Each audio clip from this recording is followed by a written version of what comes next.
Hey, what's happening, everybody? Welcome to the program. It is September 29th, 2023. This is the Jeff Gerstmann Show. I'm your host for this week. My name is Jeff Gerstmann, and I'm here to talk about the world of video games. What a weird and wonderful world of video games. Yes.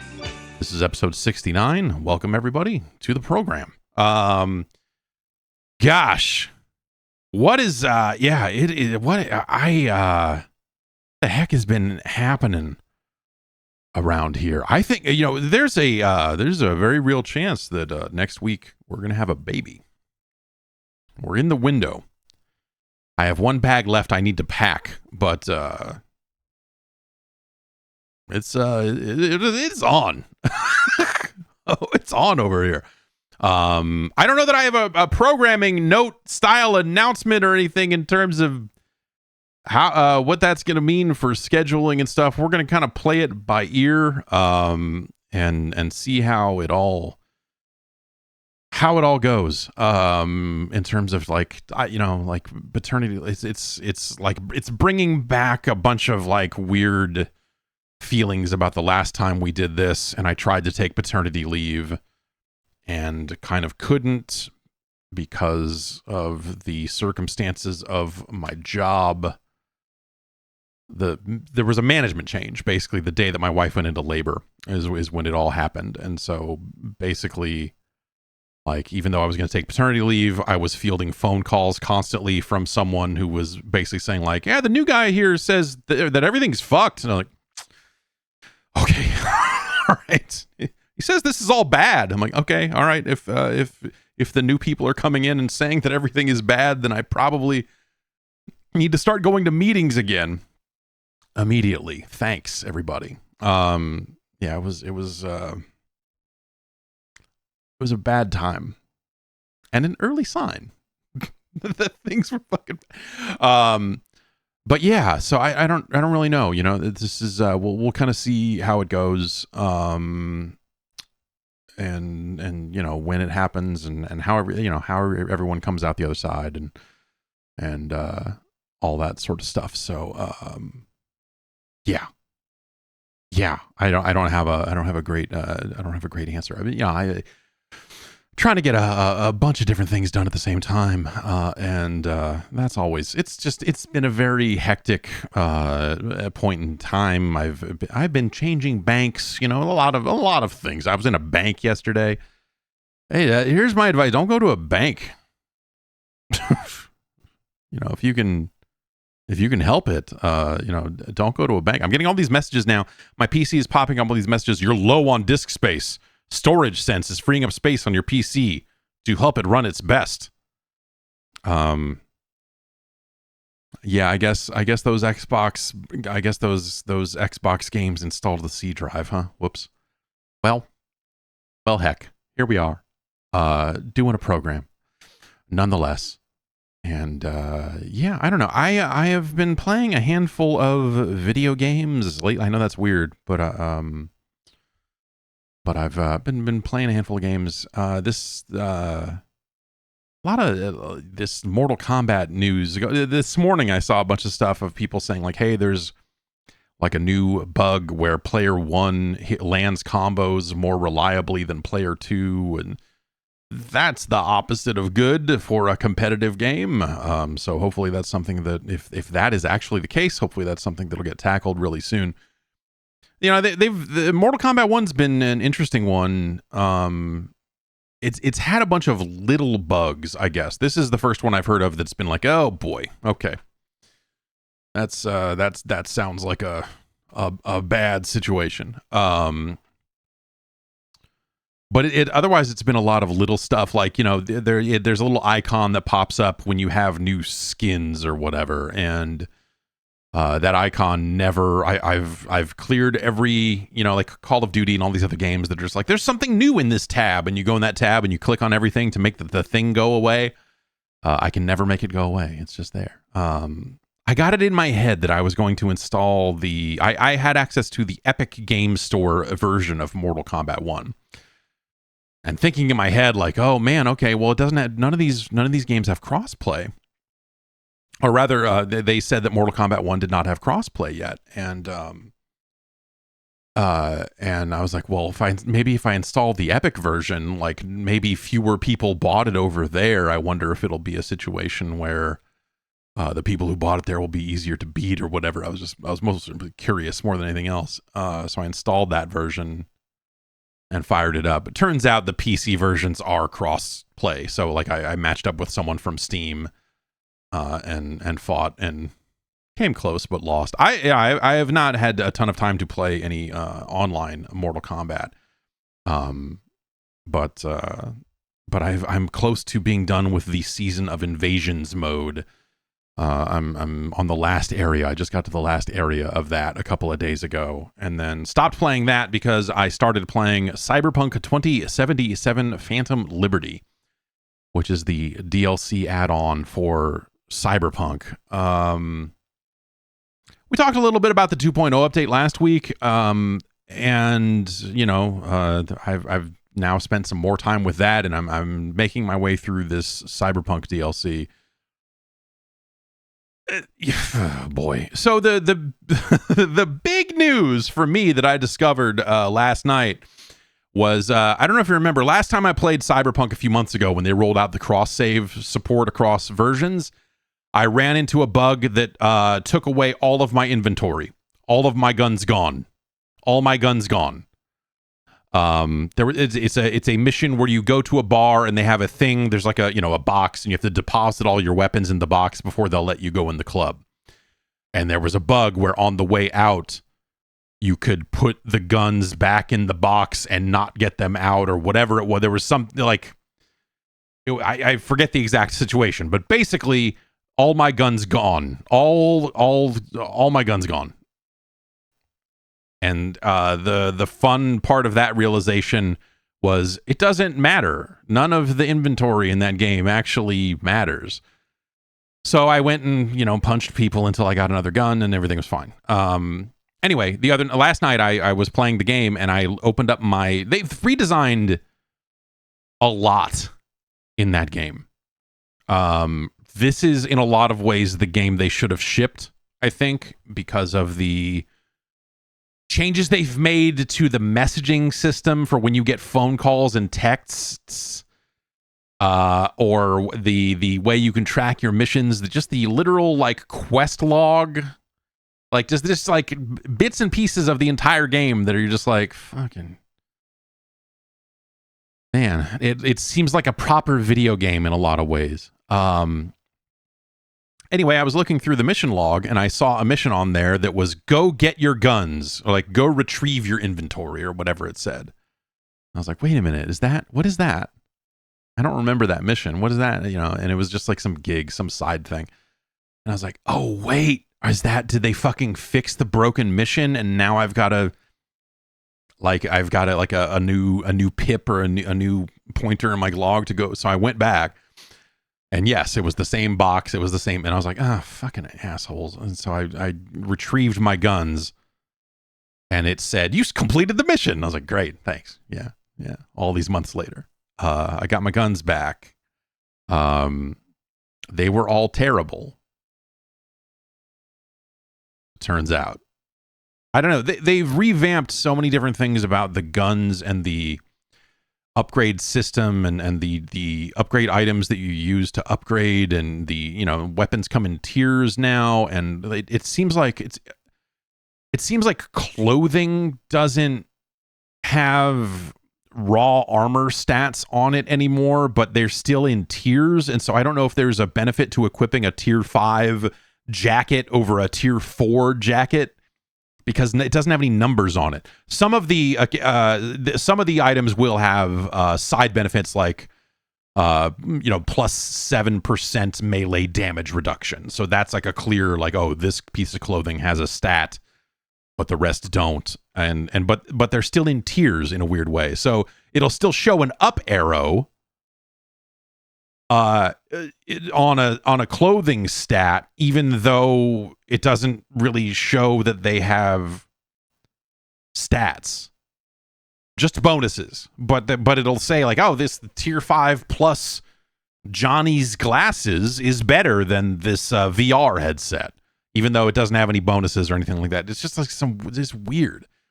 Instead, armor comes from you equipping cyber modules to your body, and there's limits on that stuff, and you know there's different skill perk points that you spend on a totally revamped skill tree, and that will get you your benefits and bonuses and stats and all of this sort of stuff. Like, by and large, it seems like a better system overall. But the thing I was finding, like, I spent like a good long time staring at every part of the skill tree and trying to figure out, like, what am I speccing into here? What is the thing that actually matters? How do I want to rebuild this character? Because, you know, they refund all your perk points when you upgrade to the new, you know, to 2.0 or whatever. So it's why they're recommending you start a new game. Because so much of that stuff has been revamped. It's like coming back to a live game, you know, a year later and going like, what the fuck is any of this? But it's not quite as complicated. So I spent a ton of time staring at it, going like, what do I want to equip? What do I need to be able to equip? It's like, I want to be able to equip as much body mods as possible, I guess. So I want to spec in this direction. They've got a stat called mitigation that gives you a percentage chance to mitigate incoming damage. And I think that is a stat from the board game, or what are they from actual Cyberpunk, if I'm not mistaken. But they've revamped a lot of the dice rolls and numbers and shit in the game. But in my experience, as I spent all this time spending all these perk points and filling up skill trees and everything else, was like, none of this feels like it is making a big difference. Like, it's stuff like, oh, if you fire from the hip, it's 10% less stamina. It costs 10% less stamina to fire from the hip with this type of weapon. And so it's a lot of speccing in the direction of like, all right, are you using swords? Are you using guns? Are you what are you which direction do you want to? If you can get a stealth upgrade here, you can get a dash, and if you upgrade the dash enough, you can dash in the air. And there's like stuff like that is like meaningful. Like, the dash is good. There's an upgrade for the dash where if you can use it to kind of get back into stealth if you're spotted. Little bits and pieces like that. But I'm finding, like, as I get to the top of a lot of these skill trees, like the ultimate, the ultimate item on these skill trees, like, very few of them felt useful or interesting. As I kind of specced into that stuff and refunded points and specced a different way and really tried to mess around with it, I was like, this doesn't feel like it's making that much of a difference compared to how I was playing the game before. And maybe that's, you know, because I'm coming in with a level, you know, 45, whatever, you know, some high level character that has finished the game, or could finish the game, I suppose. But I could do all the stuff I could do before. I was a killer with melee. You know, my gorilla arms were good at ripping people apart in a couple of hits. I'm really good with guns. I'm really, you know, like it just didn't feel any different. I don't know. Maybe it just felt like I dumped a bunch of points into it and it's like, okay, you're basically as powerful as you were before. Go. But you got there a different way. Hooray. And it didn't feel all that meaningful. From just like it didn't feel like I was getting like fun new abilities, or that like I was like creating a more specialized character. And it just, yeah, I don't know. That part, like I have specced into a little bit of everything. I have specced in hard into one territory versus another. I've specced in the direction of the guns I currently have in my inventory. I've swapped that out for like, oh, well, maybe if I'm using tech weapons, that'll work better, you know. And it just, you know, it really feels like, hey, how are you going to play the game? You should spec in that direction and you'll be fine. And I don't know. It didn't feel like it was like opening up fun new avenues of play or anything like that. If anything, I would say I have specced hard into my cyberware stuff And that feels less effective. It feels like they addressed the problem of like, because what I could do before is I could cast Contagion on somebody, which is a viral, it does damage to the person, and also that virus spreads to the enemies around them, and they all get it too. And what I could mostly do is just cast that on one guy and then watch a room full of enemies drop. And that was powerful, but not particularly stressful or engaging. And the change that I feel they've made, or at least, with the same gear and speccing hard in that direction, is Contagion, and that sort of stuff feels like it cannot do that anymore. It feels like I am less able to, and maybe that's a matter of like there's a new gear and new slots that I need to go further down that rabbit hole to get that type of overpowered again. But like just like for like, same character level, whatever else, trying to spec in that direction with the gear that I had, it felt like some of the abilities were way worse. Which didn't feel especially good as someone who has played 50 hours of the game. So that's all the stuff that like you just get, that's like all that's a free upgrade. You don't have to buy the DLC to get a bunch of that stuff.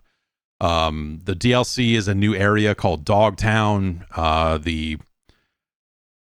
The president's spaceship crashes in Dogtown, and only you can help. A netrunner on board the craft contacts you, and you are set in motion to save the president and kind of move through that stuff. The weird thing is that aspect of it kind of wraps up, and I'm sure it comes back around again, but like there's an introductory part of it where you're going around with the president trying to get her to safety. And then you kind of do that, you make some contacts, whatever, she's getting out of the area, and that's kind of, and then there's a moment you hit where it's like, wait 2 days for so-and-so's phone call. Wait 2 days to talk to Idris Elba. And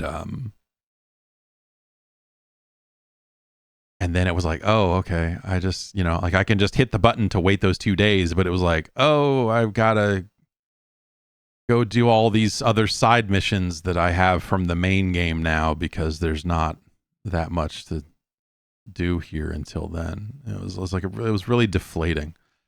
And so, yeah, I played a little bit more of it, and the introductory parts of it when you're kind of going through it with the president, there is some combat there that feels like a proper boss fight from a video game, from a different video game in a weird way. Like you're fighting this big robot tank thing, and it's got a laser on it, and it will just occasionally spin 360 degrees with its big laser, and you have to jump over it. And I was like, oh, this is like a weird platformer thing. Just like a very, like it felt very different from the base game in that specific way. They've got a new sort of there, and you unlock a new additional skill tree that takes different types of perk points, but it's very slight. There's like 3 different pathways on it. And none of them I have not found any of them to be actually interesting or good. It's like one is just like, hey man, do you want to upgrade your mantis arms to do a thing, or your gorilla arms, or like whatever armed? We've got one path that's like for whatever arms you're using. We've got one path for guns. And then there's a third path for, I forget what the third path is. It's a very small tree. I think it's a bladed. No, it's for optical camo. It's stealth, but it's like I equipped that, and then I was like, oh wait, do I have to have optical camo? Do I get that from somewhere else? Or do I get it by speccing in this direction, and I can't figure out how to assign it to the right bumper or whatever. Anyway. So I started moving those points around, and couldn't figure out how to get optical camo into my grenade slot. And so I was like, okay, well, let's try one of the other ones. I went with the gun one. The gun one will create weak points on enemies occasionally. You'll see a little diamond appear over an enemy, and it'll be like, it's its kneecap. It's like something other than a headshot to target. And if you hit that weak point, then it can trigger another weak point or trigger, there's things that can proc off of you hitting the weak point. Anyway, the big fight against the big spider tank thing, that thing has a ton of weak points on it. And so there's an element of that particular fight where you are scanning the enemy mid-combat, looking for these weak points and then shooting the weak points. And like that, it felt like a very different game. I mean, like that aspect of it, it was not something that felt particularly represented in, mainline Cyberpunk. And so that boss fight in particular, it felt like something out of a different game and felt like way more action focused, way more timing. Again, like, it is doing 360 sweeps with a laser beam and you have to jump over it. Like it's that type of boss fight. It's like, what are we playing, Ratchet and Clank over here all of a sudden? But worse. But it's fine. It's good. It felt like, in a way, I was like, oh, is this going to be like a way more action heavy chunk of the game than the rest of it has been? Is this just gonna be like really fight focused? But you eventually get to a point where it kind of, again, it settles down. Some characters kind of leave the setting, some others come into play, and there's like this element of like, wait 2 days to do more. And so that's kind of where I got to, and then I started going around and doing side stuff, and because I didn't want to just hit the button to wait 2 days. I was like, well, let's explore, let's do other sides. So there's like new missions in Dogtown where you steal cars. And there's new kind of car combat options where you are automatically locking onto targets and shooting at them. Like it's pretty, as far as like shooting out of a car goes, it actually works pretty well. Compared to a lot of other games where you're like manually aiming or doing this and that. Like I felt that like the shooting out of the car felt pretty good and felt effective, I guess I would say. So I don't know, like for me though, I think the most impressive part of what they have done to Cyberpunk is all of this visual stuff, is all of this, DLSS 3.5, ray reconstruction, ray tracing overdrive, like whatever brand name you want to slap on it. Like turning it all the way up.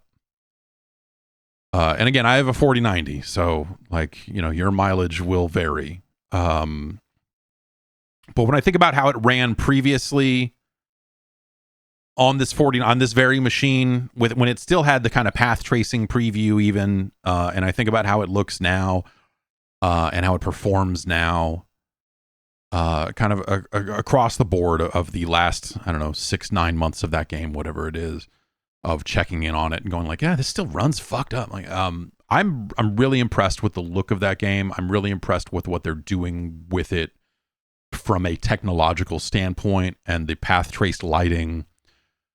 It's really impressive, and it happens. It is performant, I guess, is what I would say. Like it is, and I don't have.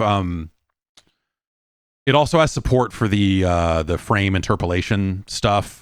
That the modern NVIDIA cards can do, where it will just motion smooth you some frames. I have that turned off because for OBS to run properly, you have to turn off a setting that also governs whether you can use that frame stuff in games, and I've just left it turned off. I'd figure if a game runs so poorly that I want to try it, I'll turn all that stuff back on to try frame generation. But so I have everything but frame generation turned on basically. And I'm really impressed with the lighting and how well that stuff behaves, how well it performs, all of that. Like it's a really good showpiece for the specific technologies that NVIDIA has been trying to get going. And so I'm running, I think I haven't busted out the frame counter, but yeah, I'm running at 1440p, and I'm pretty sure it's over 60 frames a second by, some clip or something. Either way, it runs smoothly, pretty much across the board. And so from that perspective, and there's stuff like, the character models and animation, and there's aspects of that stuff that I think, are maybe starting to age ever so slightly, and there's parts of that I don't think really look great up close. But in terms of the world and its lighting, I think it's really astounding. Like it's really impressive. That aspect of it looks really, really great. So I'm really impressed with that. That is kind of keeping me going. That has been what's keeping me coming back to this, because the storyline of the DLC, the setting of the DLC, all of that stuff has not really done anything for me so far. I'm still, again, kind of relatively early on in it, but getting out and running around Dogtown was like, it's just fucking more of it. Like, I'm not engaged enough in this world to really need more. And the style of writing hasn't changed, and the things I don't like about the way they do dialogue are still on display in the DLC. And so those aspects of the game I still find really grating. But hey, in terms of environmental lighting and all of the, again, if you're looking for a game that you want to see all these bells and whistles and stuff, like I think it's really impressive. And I that is the thing that's going to keep me loading it up here and there. But yeah, I don't know. It is still Cyberpunk underneath all of that stuff. I've still had weird stuff where, like, as I was walking up the street, there was a bunch of cops standing on the corner, and the cops all just went bump, and they moved. They just skipped like 4 feet. Like, it's just weird shit like that. Like, there's still weird shit in that game. It is still janky in different ways every time they patch it. There's like 5 different things that you go like, what? Oh, what the heck? What was this all about? And so, yeah, that's Phantom Liberty. I don't know. I'll keep playing it and see kind of how the dialogues, or how the rest of the story goes, or whatever. But yeah, I don't know. It's that aspect of it is definitely not moving me off the bat. That's for sure. I've also been spending a little bit more time playing F-Zero 99, which is the latest kind of zero cost add-on for the Nintendo Switch, in the vein of Tetris 99 and Super Mario 99 and so on and so forth. If you didn't see that when the last Nintendo Direct, that kind of came out immediately following it. And it is SNES F-Zero, but with 99 people on the track. And so it becomes a mix of, yeah, you kind of want to finish the race, but also there are a lot of other people trying to finish this race, and we did not make the tracks any wider. So figure it out, fuckos. Like, it's a very interesting take on F-Zero. That's also a really good reminder of just how good that first F-Zero was. And I think that look, the thing that original F-Zero does when you blow up on a track and it keeps going a little bit and then turns around, and the camera turns around and you just see smoke just pouring off of your wrecked fucking car. Like, it's so good. So good. All of the music in original F-Zero, that Mode 7 look is so good. And seeing it all recreated here, but with so many more cars on the track, is ridiculous. It's fun. I'm still terrible at it. What they do is, like, as players collide, little collectibles will pop off of the vehicles, little collectible little yellow spheres or gold spheres, whatever it is. And you pick up those to fill up a meter, and when the meter is full, you can teleport up to a higher patch of the road. You can jump up to an upper tier of road where there are way fewer cars, and then has a bunch of boost strips. The idea being, when you fill the meter, you can then get up here and go way faster and pull ahead of a bunch of folks. And It's a really neat idea. It's a really neat idea seeing all of that stuff manifest. They've come up with a bunch of different kind of, ways for the rules to play out in terms of, are you doing a cup? Are you doing a series of races? Are you doing one individual, what kind of one-off race or whatever? And they govern that by time. So you'll always have the main mode available, and then on a timer, the second mode will change out. It'll be like, oh, for this hour we're doing this, and the next hour we're doing this, and kind of a Splatoon style, kind of a Super Bomberman R2 style take on all of that stuff. It's really neat. It's one of the 99 games are, I'm not going to say hit and miss because they're all really fascinating. But some are more fun to play than others. I think F-Zero is on the side of really fun to play, even when you're not great at it. You get a little spin move you can do to kind of knock enemies around. It's a good time.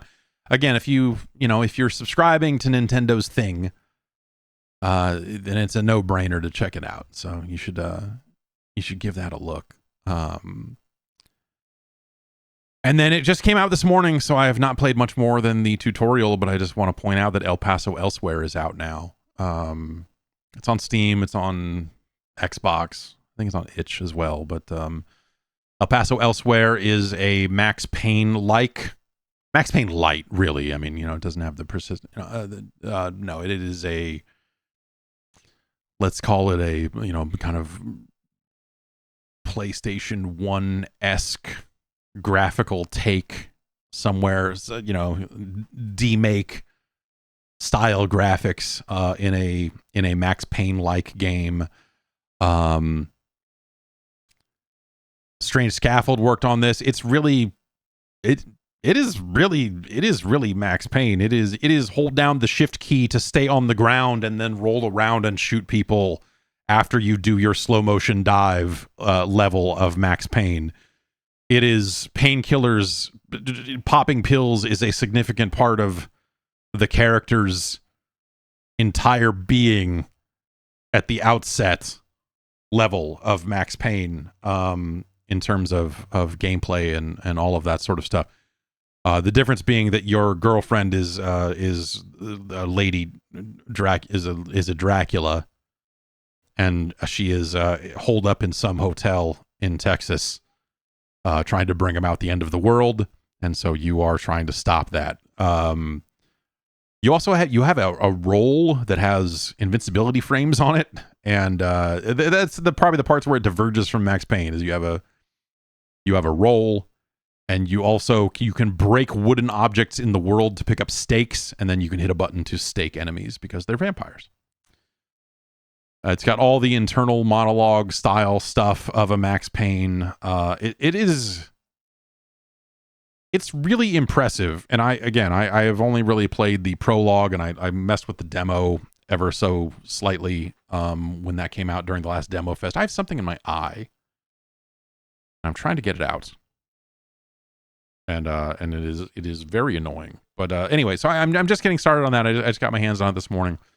Been looking forward to it for a while. And El Paso Elsewhere, that's out. So maybe we'll stream some of that this week. And everyone can get a look at it if they like. And that's I don't know, that's kind of it for games. Yeah, it has a rap soundtrack. It is from the same company that made that poker game that we streamed a while back, which is the level of, they made the airport for dog, the dog airport game. They made the space alien warlord organ sandwich organ simulator, organ sale simulator.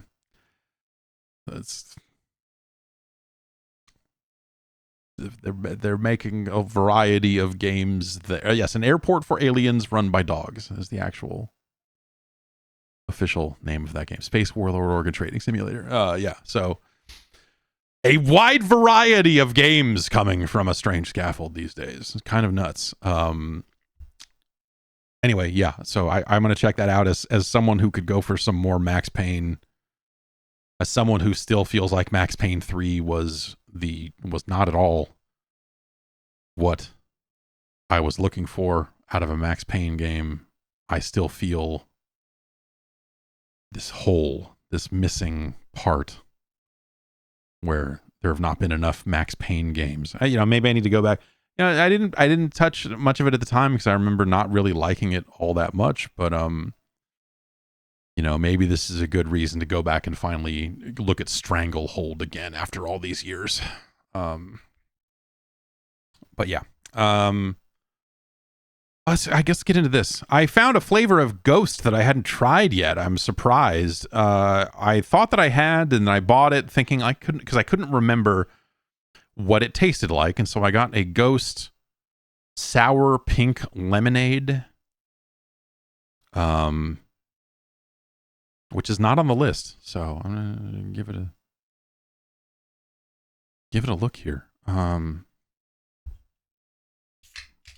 Sour, I feel like the sour energy drinks have been very hit or miss in terms of how sour they are, and if the sourness kind of ruins the flavor or whatever else. That's a very strong smell, very strong soury lemony smell.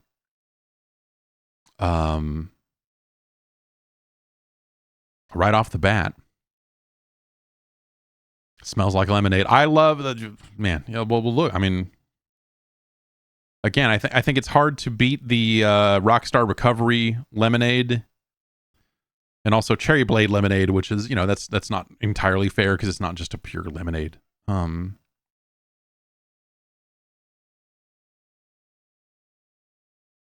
Yeah, it's let's find out.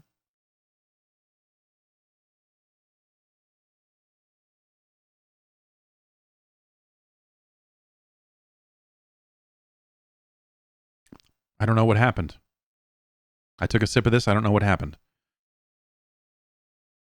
As I'm swallowing it, there's a feel and taste of lemonade happening somewhere in my esophagus.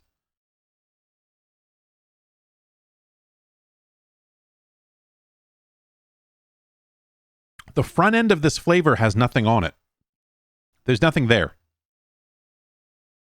It's like drinking a Ghost. It's like I sucked off a Ghost. There was nothing there.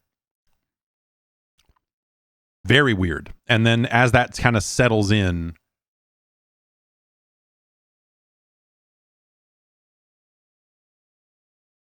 there's like it's like there's something about the sourness of it that is masking the lemon flavor and resulting in almost no flavor.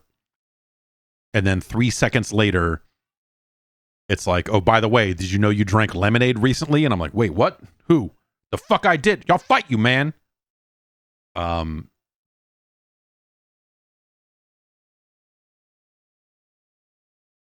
This tastes all right. It's just weird. I don't know. Like it just, it also maybe tastes a little powdery.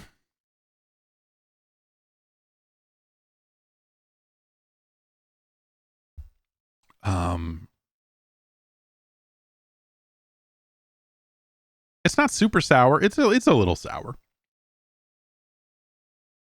It's a little sour. I feel like I could go with a stronger lemonade flavor or perhaps more sourness. Just a little bit more of everything would probably benefit this drink.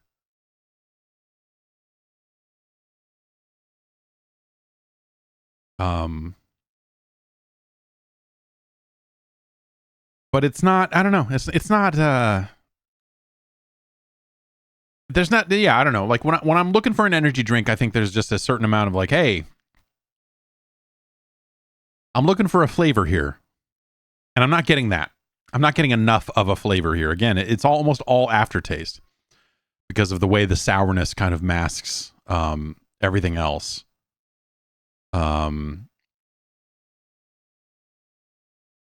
So it's not bad, but it's certainly okay. I guess I don't think it's as good as the. I mean, is this our lowest ranked? Ghost has been on a real tear lately. The Ghost beverages have for the most part been quite good. Though we do have a few here that have kind of made their way down the list as time goes on. I would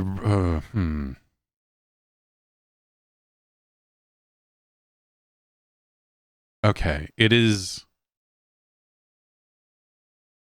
Where did Redcon? Okay, Cali Splash is actually quite high. Cali Splash is great. I still have some of all this Redcon one that someone sent in, and I've been getting back to that lately. Trying to get through the stocks of cases of drinks that I've got here, flavors that are already on the list, just to kind of clear out a little inventory, clear out a little space.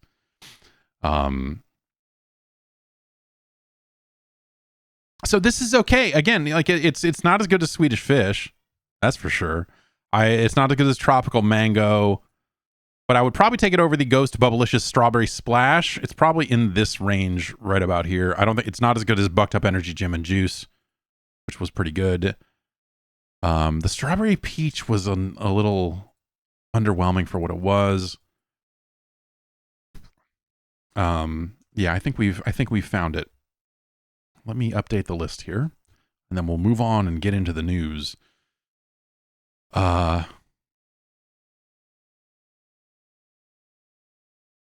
Okay.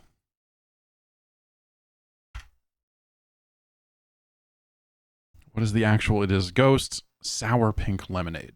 Okay. Lemonade. Okay. Congratulations. It is. It did not quite make our top 50, but it is number 51. The Sour Pink Lemonade. You could certainly do a lot worse than a Ghost Sour Pink Lemonade. I think it's just, it's a weird flavor. I'd almost recommend trying one based on that, because it's just a strange.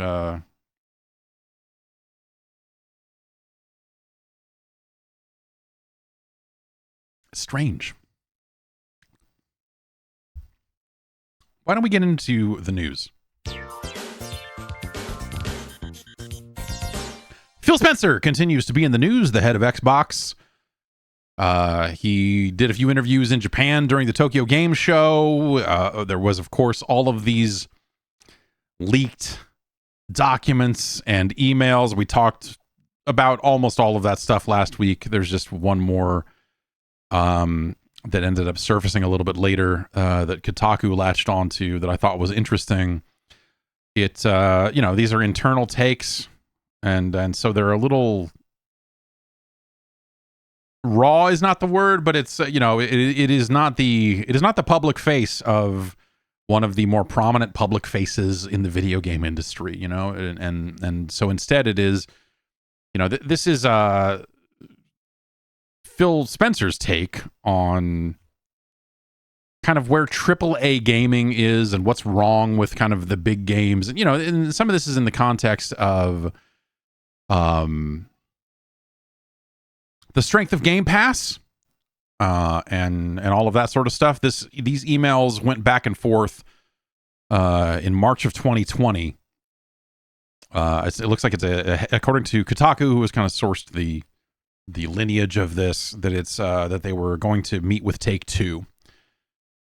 And so it's them kind of talking over kind of what they're going to talk about when they talk to Take-Two a little bit. And it's kind of it's his look at kind of the changing space, the changing, and this is, we talk about this a lot, right? In terms of, and I think we've talked about it from my end of like the way when games launch, they don't feel, in some ways they don't feel as big anymore, but in other ways the truly big games feel like they're being made in this too big to fail kind of way, where they have to sell so many millions of copies in order to stay afloat that there's just, their focus tested to death. It's not always a bad thing at the end of the day, but it's, it's just where we're at. Like these blockbuster, it's I think a lot of the same criticism that people have tried to levy at the movie industry in terms of the blockbuster focused movie industry. At the same time, I think when you look at the depth and breadth of video games, much like I think if you look at every movie that's coming out, the biggest of the big are going down that road. But of course, also, there are a ton of smaller games of, like, you know, we were just talking about El Paso elsewhere. You know, like it's another good example of that, of like smaller studios making bigger games, and making varied games and all of that sort of stuff. So it's like, I think that you can have both, right? So I think that super focus tested big triple A, quad A, whatever you want to call them, whatever that experience is, like that massive video game. Yeah, there's demand for that. Like, guess what? You know, like people want those. You know, there's a mainstream audience of people that want those games. You know, it's not like Call of Duty is coming out and no one is buying it. It's not like NBA comes out every year and no one buys it. But, you know, we still live in a world where, I don't know, maybe Payday 3 is a decent example of this. Lies of P. We live in a world where a new fucking Armored Core game came out this year. So I think people that are like, ugh, video games, it's just all the big ones, you know, like, are fucking, it's a bad faith argument at some point. So I look at that sort of stuff as like, you know, I think overall the video game industry, it's pretty, it's got a good variety to it, is my point. A piece fell off my chair. That's why I'm like looking down going, what the fuck just happened? And so that, I think that's from our end of things, you know, but internally, you know, I always, you know, think about, like, especially Microsoft, when we think about the Xbox and when we think about the Xbox brand, and we think a lot about what's it going to take for Xbox to kind of just feel like it's firing on all cylinders. A lot of times we've been talking about their next game. And right now that's Forza Motorsport, right? But like, what's the next big thing from them? Is that going to be the next big Halo, the next this? There's so much riding on this game. And I guess, like, the interesting thing here is that the approach, or the sales pitch, almost, if you will, of where Microsoft is at, where the Xbox brand is at, is very different than that. And it's very different from PlayStation's. You know, I think, you know, the PlayStation brand is still, and you'll see Jim Ryan out there trying to talk about it everywhere he can, about their big single player pipeline, their big, thick, veiny single player pipeline of, you know, your God of Wars and your Last of Us and your Uncharted's and Spider-Man's and so on and so forth, as they simultaneously try to build a live game, a bigger and more robust live game offering. And so they've taken very different approaches. And so I think, like, the Microsoft approach and how they've been trying to, the way they've been pushing on Game Pass for these years and all that other stuff, like, try to keep that in mind when you, I'm going to read these comments to you. I'm going to read this email to you. But it's really just, it's a look at, like, the plight or the place for AAA publishers in today's society. And keep in mind, this is from 2020. This is the chunk of the email that the Kotaku pulled out. It's pretty much the chunk worth thinking over. Over the past 5 to 7 years, the AAA publishers have tried to use production scale as their new moat. Very few companies can afford to spend the $200 million an Activision or Take-Two spend to put a title like Call of Duty or Red Dead Redemption on the shelf. These AAA publishers have mostly used this production scale to keep their top franchises in the top-selling games each year. The issue these publishers have run into is the same production scale and cost approach hurts their ability to create new IP. The hurdle rate on new IP at these high production levels have led to risk aversion by big publishers on new IP. You've seen a rise of AAA publishers using rented IP to try to offset the risk, like Star Wars with EA, Spider-Man with Sony, Avatar with Ubisoft, etc. The same dynamic is obviously played out in Hollywood, as well as with Netflix creating more new IP than any of the movie studios. Specifically, the AAA game publishers, starting from a position of strength driven from physical retail, have failed to create any real platform effect for themselves. They effectively continue to build their scale through aggregated per-game P&Ls, hoping to maximize each new release of their existing IP.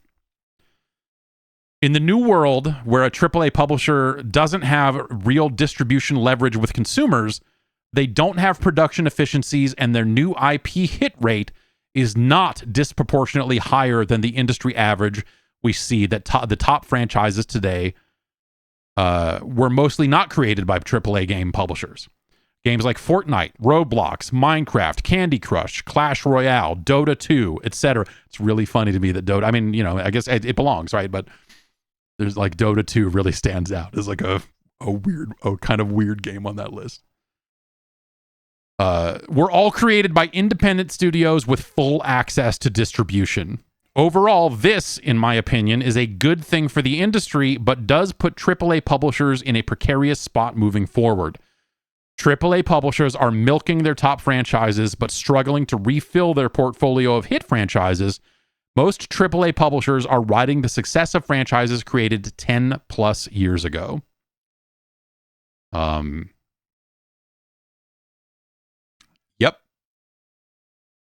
Yep. That's just correct. Pretty much what he's saying there is, you know, you can make arguments about, you know, kind of his analogy about Netflix and whatever else. But yeah, I mean, we talk about the risk aversion in, you know, when it comes to the big third-party publishers. I mean, think about how long it's taken. And you know, hey, they've got they've got they are sleeping on bags of money. They have beds made of gold over there at the Grand Theft Auto Corporation, right? I mean, they have 10 years of success with Grand Theft Auto Online. So, you know, their risk is largely mitigated, except for the part that when they put out GTA 6, they run the risk of, you know, maybe that game doesn't hit as big as they need to, but also there's the double whammy of what if GTA 6 splits the user base for GTA Online and fucks that up too?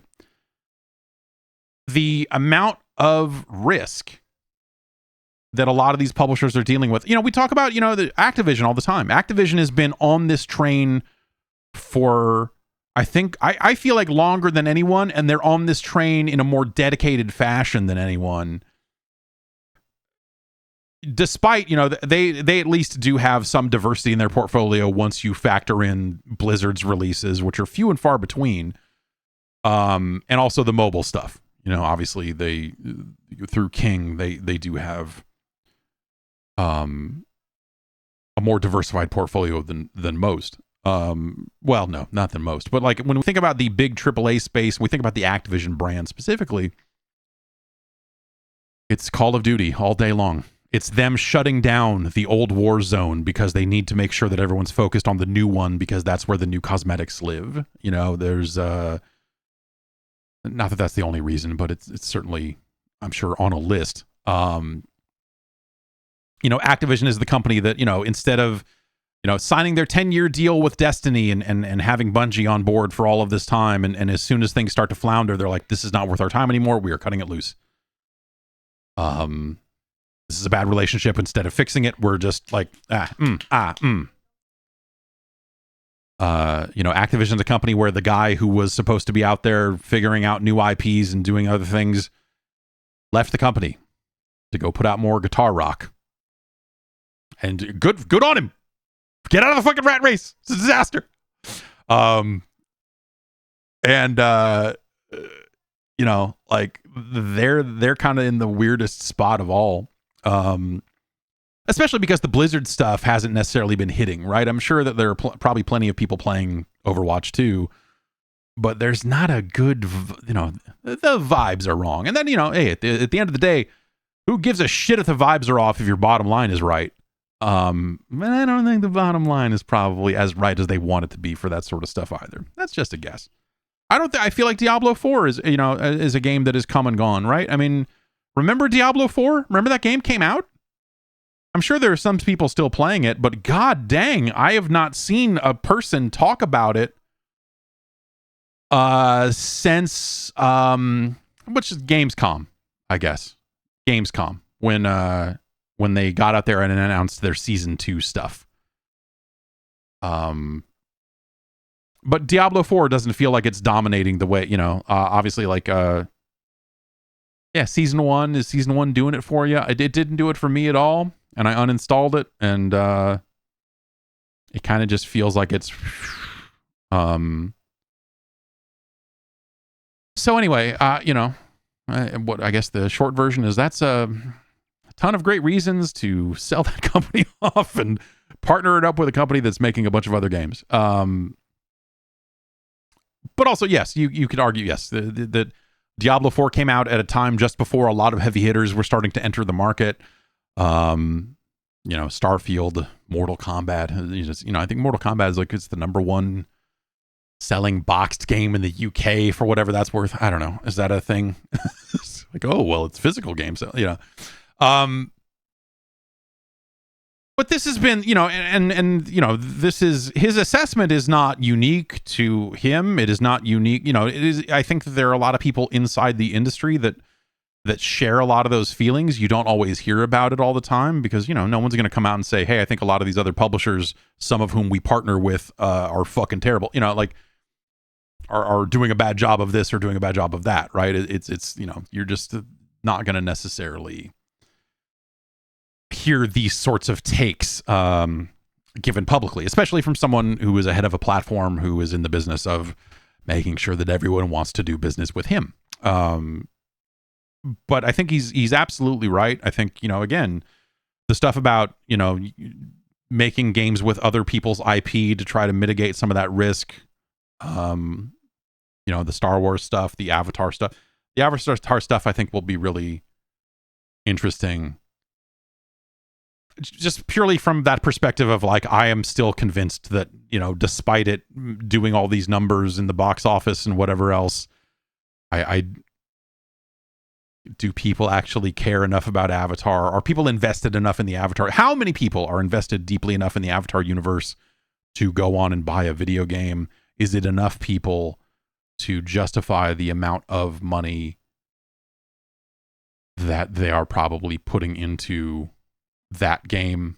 Will it do further numbers based on it basically kind of being a take on the Far Cry franchise, sort of?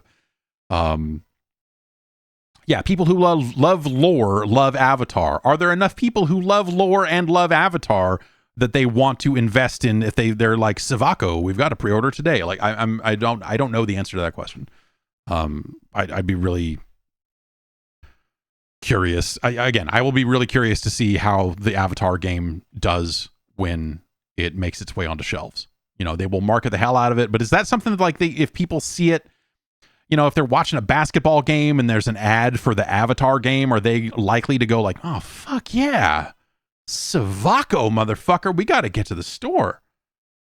We got to go get an Avatar meal and get or whatever it is. I don't know.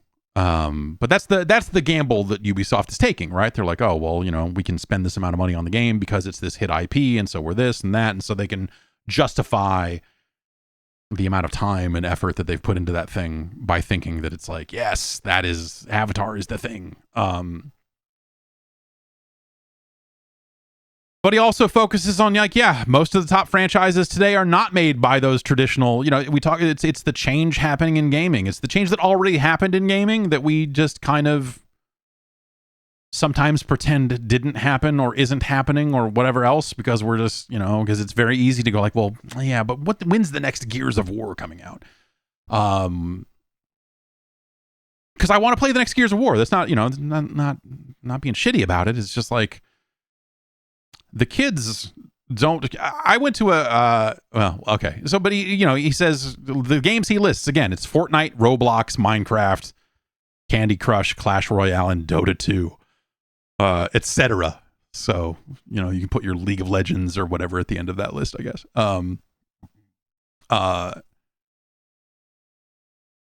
The kids love that stuff, or the kids love Fortnite and Roblox and Minecraft. And then Candy Crush and Clash Royale probably appeal to a mainstream audience in a wild way because they're phone games and they're everywhere. Dota 2 is for lunatics. I don't know. Dota 2 probably doesn't belong on this list in terms of the number of people that play it. Daily average users, and I'm not even saying Dota 2 is small. Dota 2 is obviously a very big game. But it's not Roblox, okay? So yeah, it's just interesting to get this insight again, and this is a few years old, but I don't think any of it is wrong now. I went to I went to I believe he was turning 10. Went to a birthday party for a kid over the weekend. To drop off a present. We could not make it in force because my wife is pregnant. We're not trying to hang. Every time we hang out around a cluster of children, everyone gets sick, and we're just not trying to do that right now with my wife being ready to have a baby. So I went by there real fast and dropped off a gift, and the kid came up, and he knows a little bit about what I do, but like not. When I say things like I have been doing this longer than there has been a YouTube, there's just like what is that? What are you saying? There's the only understanding that I think that he's got of what I do is in context of just like, oh, you're a YouTuber, just like the guy that plays Five Nights at Freddy's, or whatever it is, right? And so he runs up and when he sees me and says, oh, hey, I got a friend who wants to meet you. I'm like, okay. I go down to the bowling lane, and there's this kid there, and he says, I say, hi, how's it going? And he's like picking up a bowling ball, and he's getting ready, and he goes, do you play Call of Duty? And then he runs away and rolls the ball down the lane. And as I'm saying, yeah, I play, yeah. As I was saying, like, yeah, I've been playing some Mortal Kombat lately, but and then that kid never came back. I was like, cool, all right, I'm gonna go. And so I ended up taking off after that.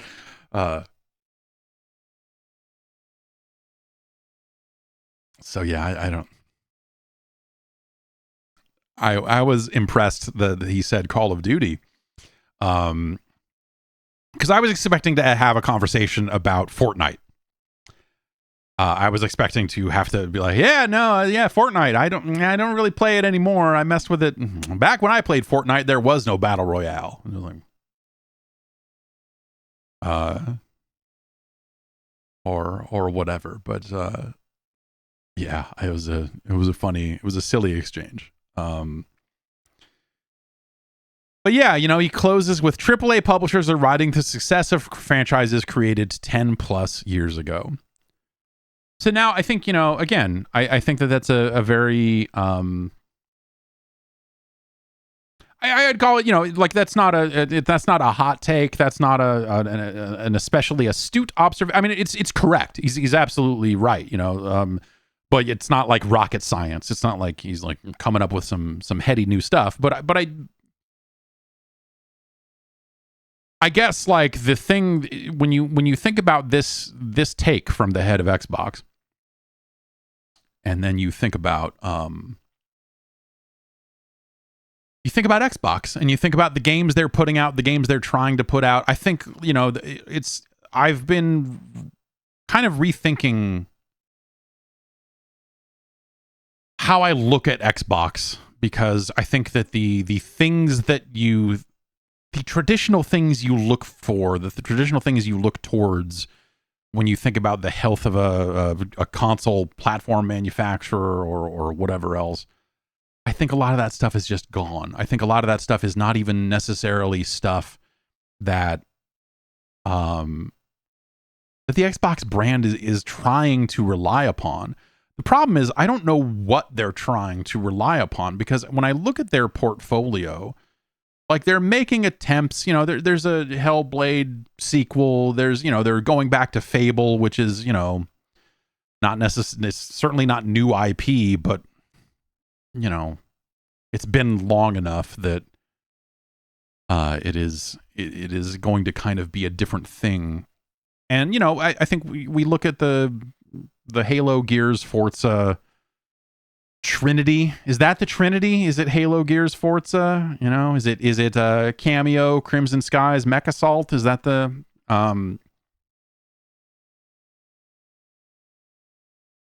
Halo obviously has had its very easily notable struggles, right?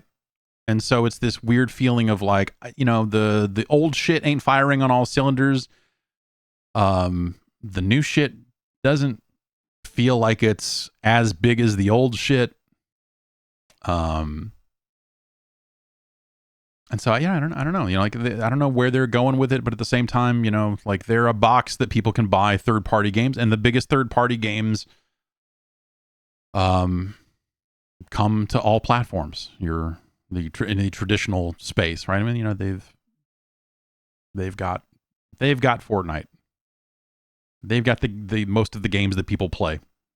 And so it's weird. I think Sony, Sony's in a very similar situation. I think Sony has just done a better job of having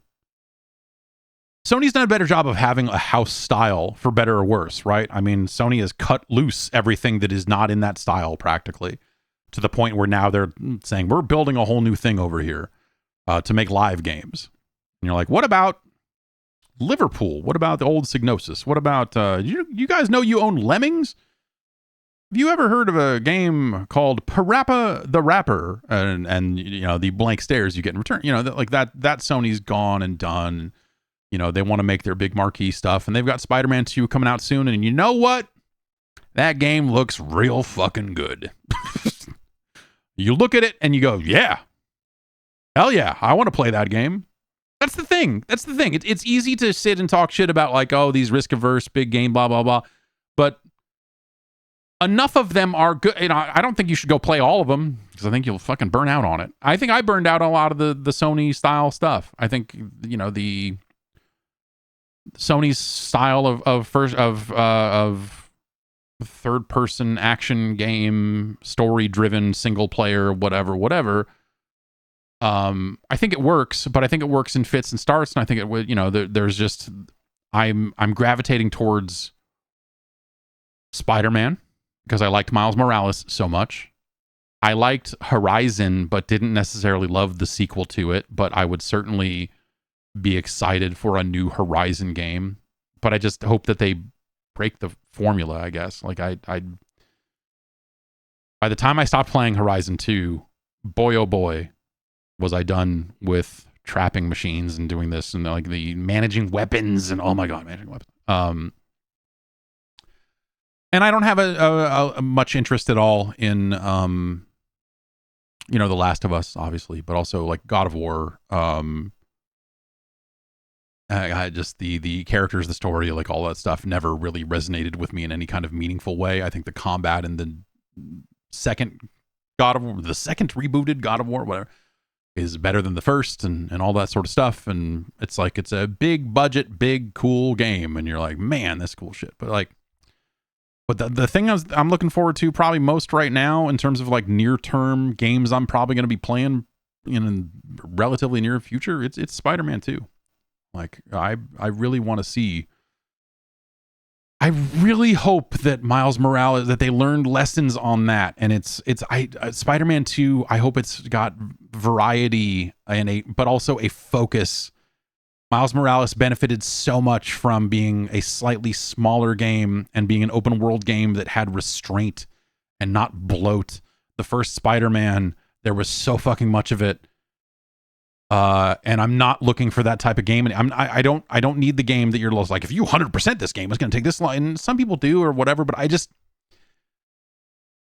a game that can really just have the confidence to be focused on like, no, our main shit is good enough that you're not going to miss this like checkpoint races or whatever the fuck, like whatever. Right.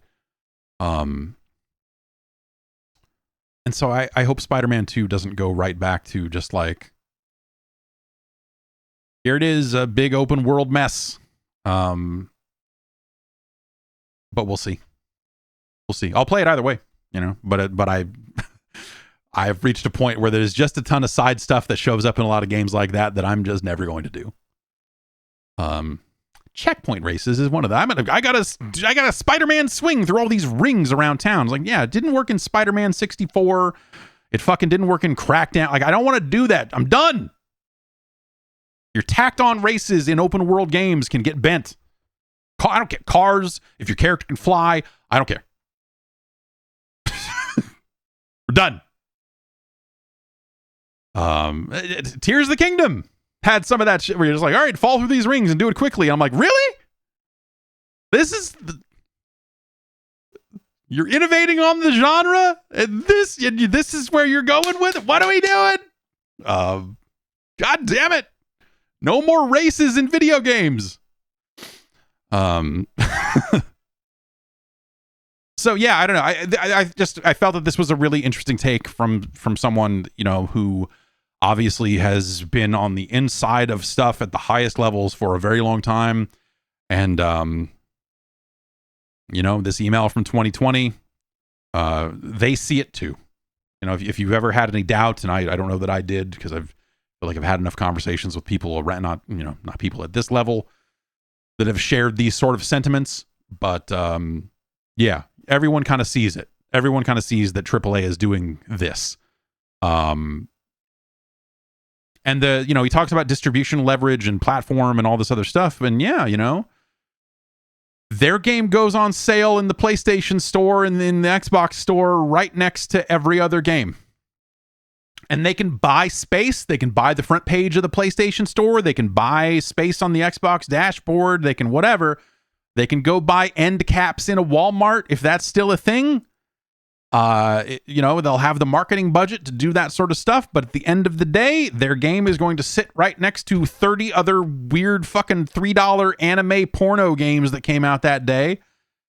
The only difference is depending on what platform you're on, it either has the nudity or it doesn't.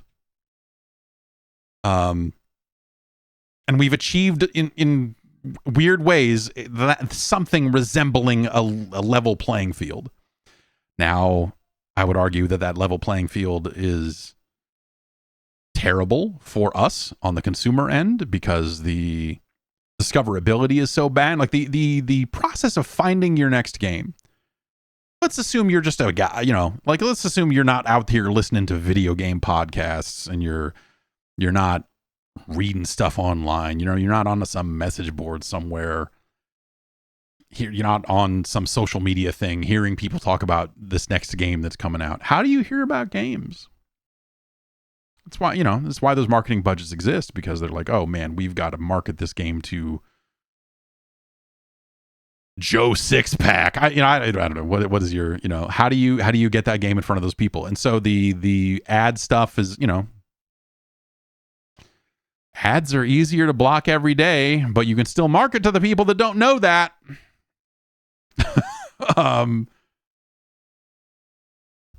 And get them where they live. I don't know. Someone is still watching television on television with actual advertising in it. I like that. One of the things I love about watching television channels in a streaming context, where like you've got a television package that allows you to go to, let's say, the TNT website and watch whatever TNT is broadcasting. All these years in on the streaming television thing, they still have not figured out a way to sell enough ads to fill the time between commercials. You still have these moments on your live streamed, USA, TNT, whatever, A&E, where it just has the big logo up there that says, ad break in progress. Programming will resume momentarily. Like they still have not found a way to monetize every second of that ad break on streaming services. It's nuts. Right? I mean, it's like, I'm shocked. Like maybe there still aren't enough people doing it, or maybe the numbers aren't there to make it make sense. It's really weird to me that is something that still happens. They've largely done away with the thing where they just like show the same two ads in that gap over and over again or whatever. But like that ad time that is used when you watch it on a satellite or you watch it on your cable system or whatever, that ad time is still not being sold for people watching streams. It's really weird. It's really weird. But anyway, I thought that was a very fascinating take, or rather, a fascinating place to hear a take that I think that we've been throwing around for a while now, right? And the thing is, I don't think any of this will change per se. I don't know until the economics of it completely break, right? Like these big games are going to keep just getting bigger. It's going to get costlier for them to create the games. It will get more expensive for them to market the games because they've got to desperately try to reach more people to try to make enough money back to make it make sense as an investment. To like the chain of things that will get entirely out of control will probably eventually get there. But yeah, it's it both feels like a system that cannot sustain itself for all that much longer, but also a system that will not try to change in any way, shape, or form until everything completely explodes. And they will go like, what are we doing now? Oh, shit. I don't know.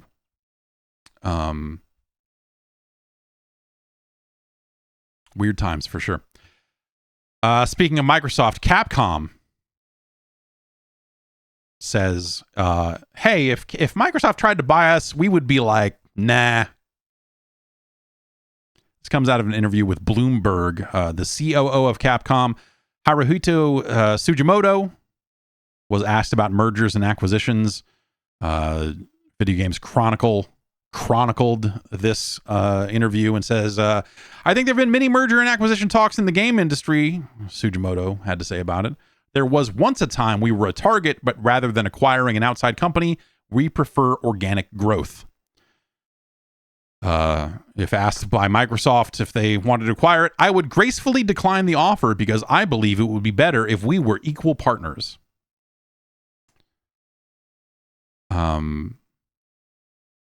This is a very easy thing for Capcom to say right now when they're doing damn good.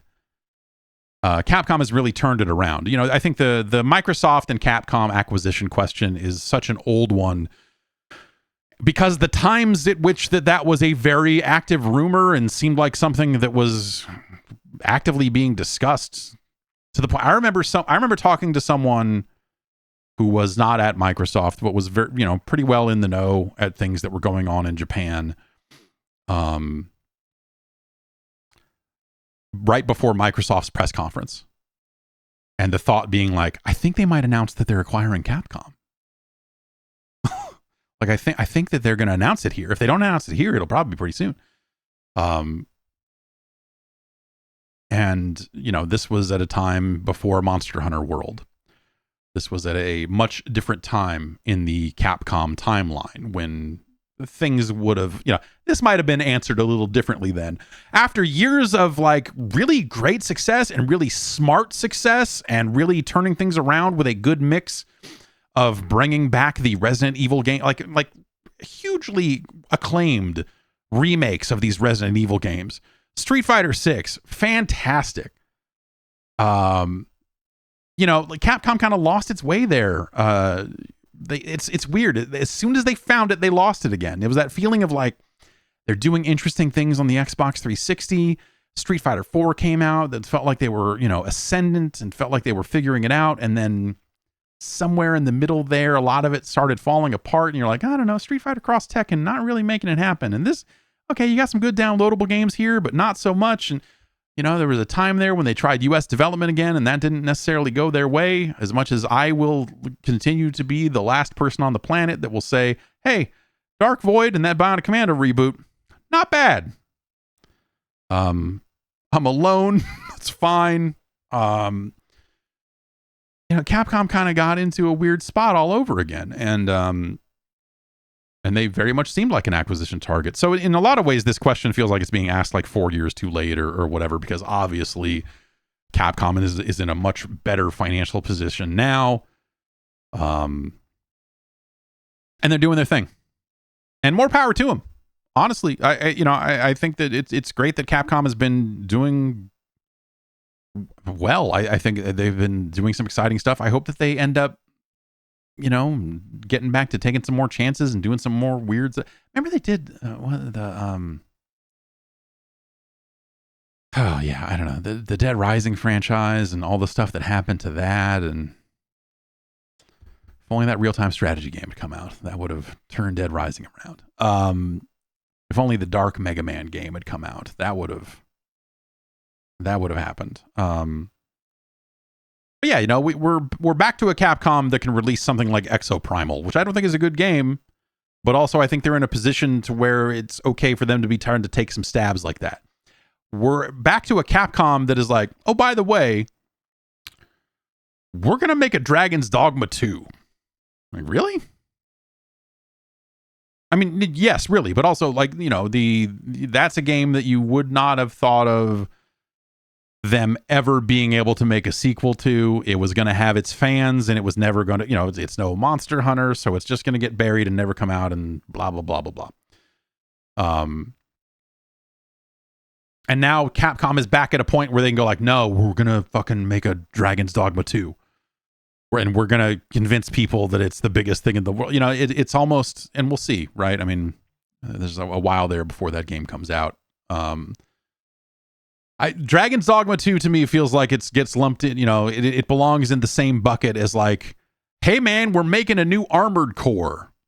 You know, it's that thing that was a very specific segment of the gaming audience loves this thing. But it's never been the biggest franchise in the world, but there are some people who swear by it and blah, blah, blah, and you're never going to see it ever again for this reason, this reason, this reason. But now we're suddenly back to a point where they can afford to try to do this. You know, it's not going to be some $200 million game, you know, to the point we were talking about with AAA games being some massive, you know, risk-averse thing. Capcom is at a point where they can go, okay, yeah, we're probably not going to give this the biggest budget in the world, but yeah, let's take another stab at this. We think that this game, you know, another one of these, if we address this issue, we think we'll have really good word of mouth. We think we'll do this. We think it'll do, you know, like being able to build a business case for how they could make another Dragon's Dogma and making it happen. That's awesome. Same with Armored Core. I would say, you know, it's a different situation in a lot of ways, but you could there's some form of this analogy that applies to Baldur's Gate 3 a little bit too. Obviously, they, you know, did the early access thing and were able to build up word of mouth with their previous work and blah blah. You know, it's not quite the same thing, but we're at a point where one of the biggest games of 2023, one of the biggest releases of 2023 is the new Baldur's Gate. That's fucking nuts, man. It's awesome. So I guess like that's kind of one of the cool things about where video games are at right now is we can look at the Assassin's Creeds and the Call of Duties and, you know, NBA and Red Dead or GTA, you know, like these big traditional, big console, AAA, messy things, and say, yeah, this space is kind of, they're circling the wagons a little bit because they're spending so much money on it that they can't afford to fuck it up, and so they've got to do this and that. But there's so much other stuff happening. And that's great because I think there's room for those big games in some form of moderation because there's so much other fucking crazy stuff. Again, how can you look at a world where they just released a new Armored Core and people are psyched. Is it the biggest selling game of the year? Is it the best game of the year? No, and probably not. But it's great that we're at a point where that stuff can happen. And Capcom has been a really interesting company. Some hits and some misses, you know. But like it feels like the hits are hitting a little harder. I think they're doing a little, you know, better on their big stuff. And, you know, I bet on Exoprimal. I bet that, you know, by getting Microsoft to foot some percentage of the bill on that by, you know, selling it into Game Pass, Capcom probably is not looking at Exoprimal as a massive failure. They're probably, you know, they're looking at it as just like, hey, man, we got paid off the fucking front end, so fuck it. You know, did it go on to make a bunch of, you know, like, no. Is it a huge loss that we're like messed up from? Did it screw up any other business? Are we laying people off? Are we, no. Like, yeah. I got a notification. I got a Windows pop-up last night that said, and this, brace yourselves here. Outriders is leaving Game Pass at the end of this month. Yeah, I know.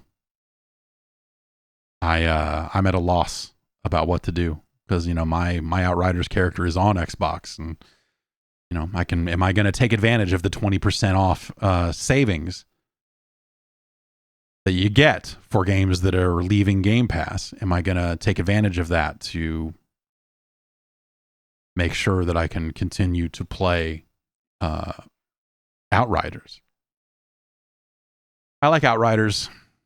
I liked Outriders up to a certain point. I eventually stopped playing Outriders. Outriders, to me, still one of the perfect Game Pass games. Here's this co-op loot shooter thing, and it's fine. It's not gonna blow your wig. It's not gonna blow you away. It's not gonna suck you. Whatever. It came out. You could do a lot worse. Hey, I think it's a solid co-op game for a subscription service to have. It is a Netflix original video game. A lot of, when you it's this is not a high end, okay, look at this kind of, it's a direct to video release, Outriders. It's got a lot of the things that the bigger games have and going for it and all of that sort of stuff, but it's not quite there. And it's perfect for that chunk right there, I guess.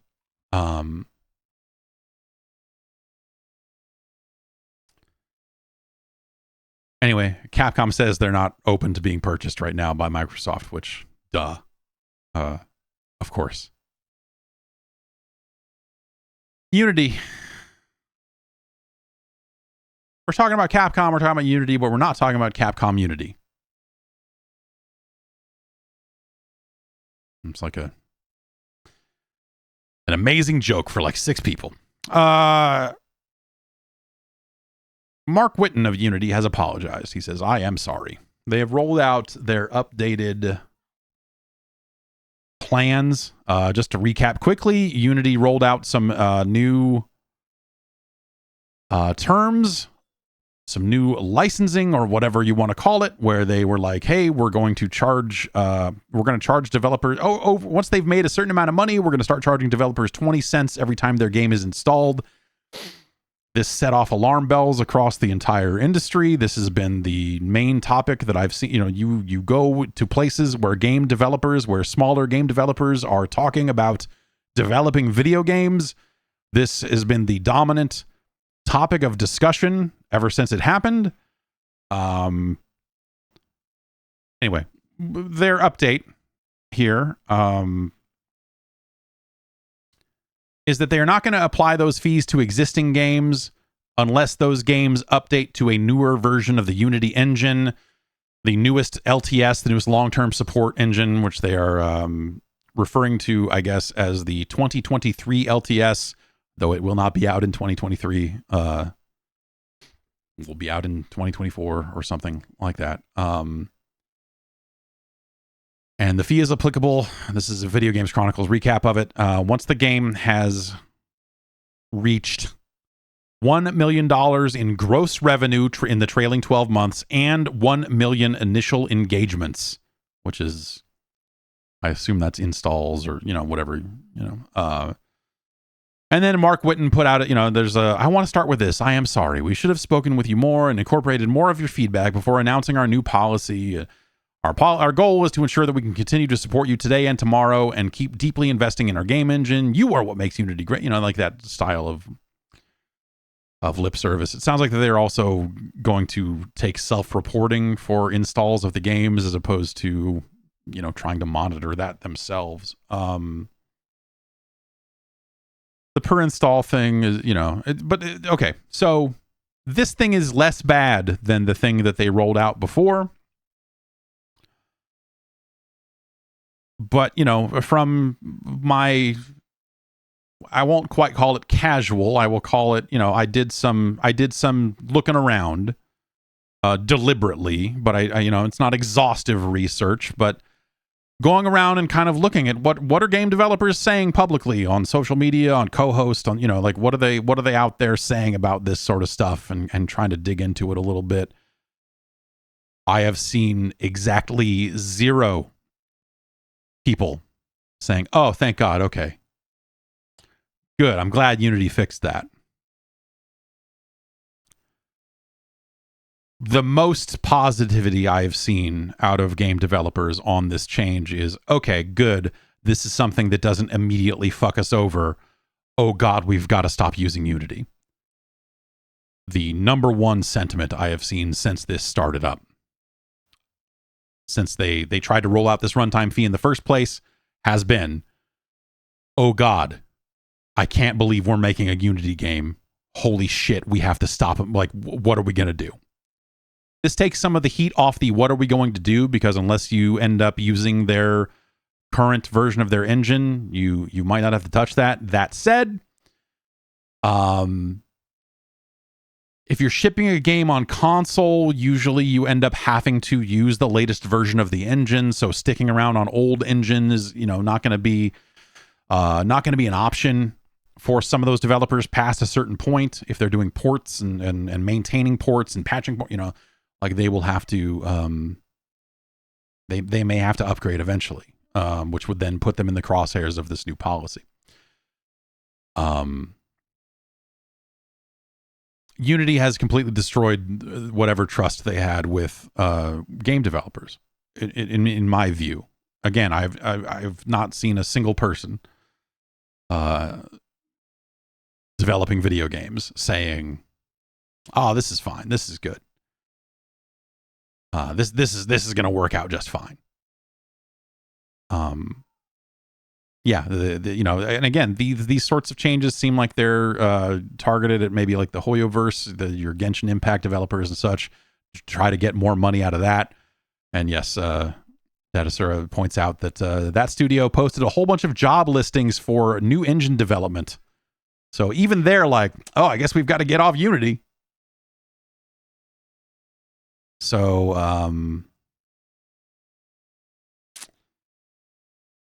super bad for them. I'm guessing super bad for them, because if even the big companies are like, because the big companies will be the ones that can afford to sit down and go, okay, shit, all right, let's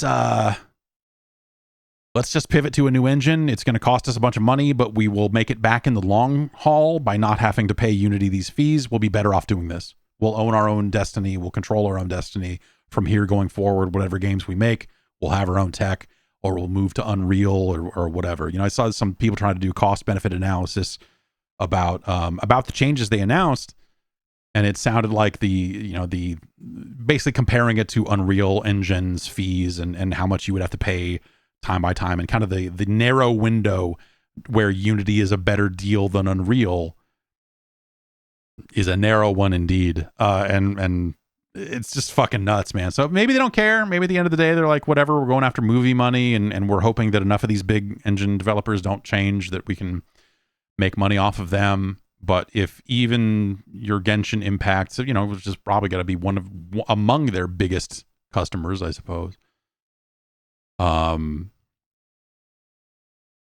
that's probably going to not work out for them, work out for Unity in the long haul.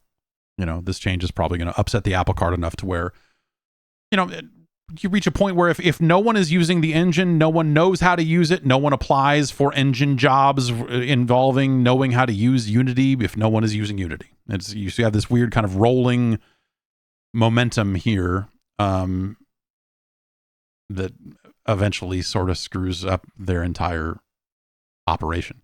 And makes people want to go to, if it's not Unreal, it's Mono. Is Mono still a thing? Godot, like there's different engines out there to look at.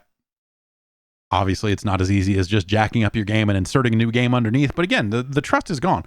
and nothing about this announcement brings the trust back. There was also the official Unity account on Twitter was fucking crazy. So they pulled their terms of service off of GitHub. And made a point to say you could always go to their website and read the terms of service. You could go to Unity's site and see the terms of service there at any point, blah, blah, blah. I think the difference was that the terms of service document on their GitHub was in a position to track changes. And so when they made changes to the terms of service, like removing clauses that would benefit developers over Unity and so on and so forth, that was something that people could noticeably see. So the terms of service got removed.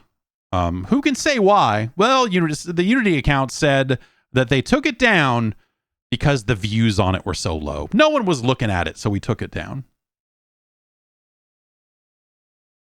I don't know, man. Again, in a situation where Unity does not have a ton of trust, that you look at that and go like, that seems fucking crazy. That seems like that maybe you just removed it from a place where it was easier to track changes so that people would have a harder time tracking changes. Anyway,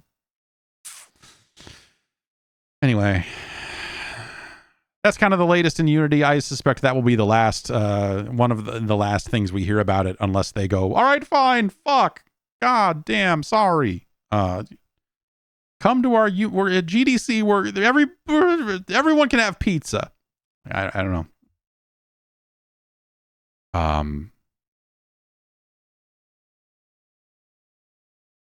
It's again a continually wild turn of events. You just look at it and just kind of shake your head and go, fucking wow. There have been casualties of this change. Chiefly among them is the Switch port of Ballistic NG. The developers of Ballistic NG posted to their Steam page in a post titled "Moving Forward After the Unity Debacle" to kind of say, hey, our game's not going anywhere. We're not doing anything else. But...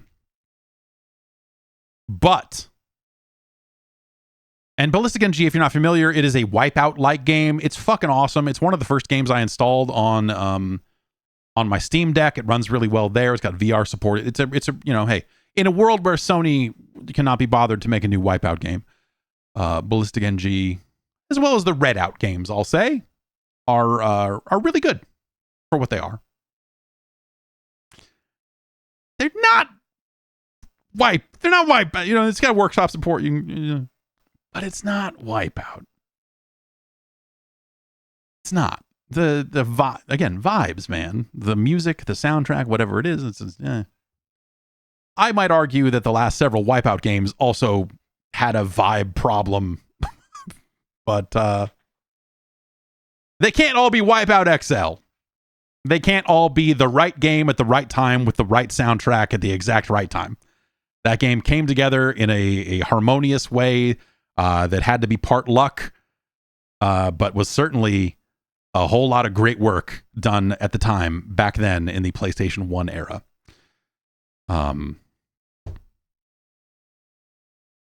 Anyway, Ballistic NG is one of those, I guess. Anyway, so they had originally planned to port the game to Switch, and they're saying, here's why they're not. Nintendo has a rolling Unity version requirement for game releases, and we're already behind the threshold by 2 years. 2 weeks ago, this wouldn't have been an issue. No doubt there'd have been some pains in updating Ballistic NG to a new version of Unity again, but it would have benefited us in the long run. By the time we'll get a Switch version of Ballistic NG ready, the threshold for Unity versions will exceed the new versions that Unity are pushing their terms of service changes with, and we currently have no confidence that they won't try pulling another move or pushing back to their original plans under and beyond this new terms of service. The Switch port is canceled. Despite Unity's efforts to recover after their PR disaster, there just isn't any trust and security for us to continue moving forward with newer versions of their tools in the foreseeable future. It comes with much frustration and disappointment that we're announcing the cancellation of the Switch version. Several years of development have gone into preparing Ballistic NG technically for the port, while maintaining the usual output of updates for the PC version. So this comes as a big kick in the balls to both us and everybody else who was excited for this version of the game. We're sorry that it turned out this way, and we'll be looking at working with the console or the rumored Switch 2 in a future project not bound by Unity. We'll still be moving forward with 1.3.3.1.4 and continued content support, and we look forward to bringing in community members for content development again in the future for that. So that's, that's where they're at with Unity. Then they recap the Unity situation for people who haven't heard about it.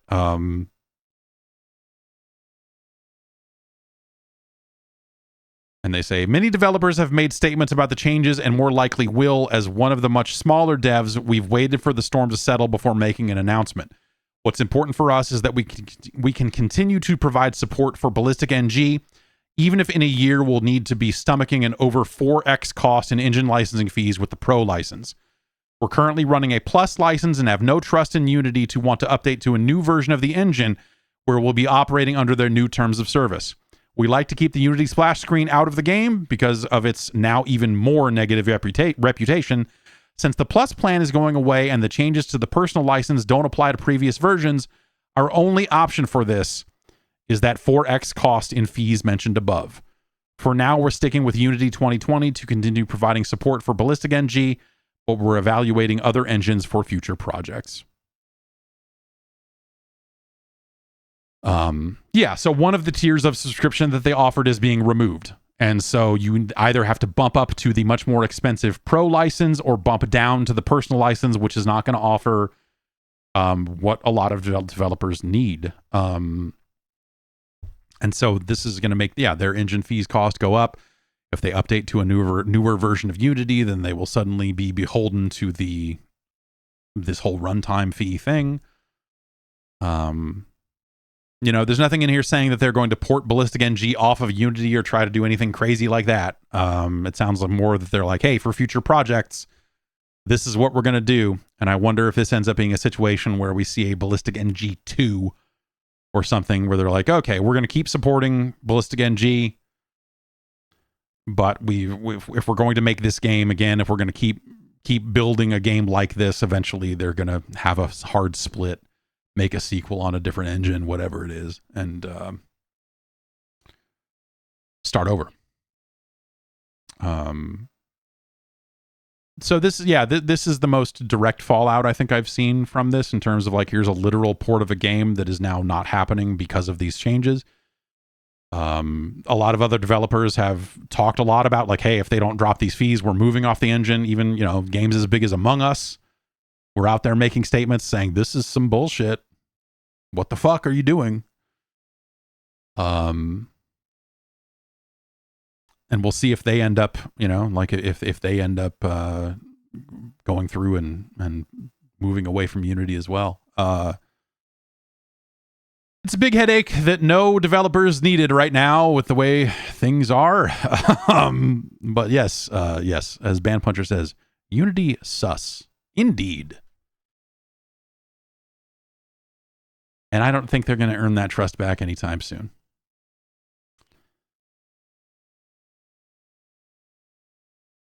There's been a lot of talk about Valve hardware. Rumored code names and various things. And I guess a Valve employee commented on this Galileo concept, or, people saying, oh, they're going to, the next thing, the next Steam VR headset, they're going to have a separate box that does the processing, a separate kind of PC. It's basically like a standalone unit, so you don't hook it up to a PC, but you're kind of buying a PC. And I think a person commented somewhere on a Discord basically saying like, yeah, that would just be a PC. It would be too expensive. So we're not, we talked about it, but no, that's not, no. But I guess the interesting kind of hardware news out of Valve is around the Steam Deck, or rather around the successor to the Steam Deck. One of the things I think we've been left wondering about when it comes to Valve's device is, when will there be another one? What type of cadence do they want to be on for updates and upgrades? Is it going to be like a PC where there's always another one right around the corner? Will it be annualized like phones eventually? And now, according to The Verge, as well as CNBC, Pierre-Loup Graffet, I'm probably mutilating this gentleman's name, of Valve. He is one of the more prominent names you see associated with the Steam Deck and kind of updates to the Steam Deck and all of this sort of stuff. He has said that it could be late 2025 or beyond before we see another Steam Deck. And gave The Verge a quote here. It's important to us that the deck offers a fixed performance target for developers and that the message to customers is simple, where every deck can play the same games. As such, changing the performance level is not something we are taking lightly, and we only want to do so when there is a significant enough increase to be had. We also don't want more performance to come at a significant cost to power efficiency and battery life. I don't anticipate such a leap to be possible in the next couple of years, but we're still closely monitoring innovations in architectures and fabrication processes to see where things are going there.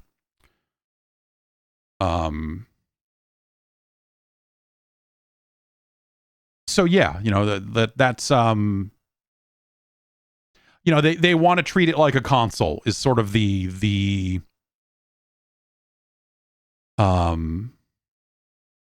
takeaway there, right? They want a fixed performance target for developers. If developers want to be able to target the Steam Deck, they know that this is what a Steam Deck is.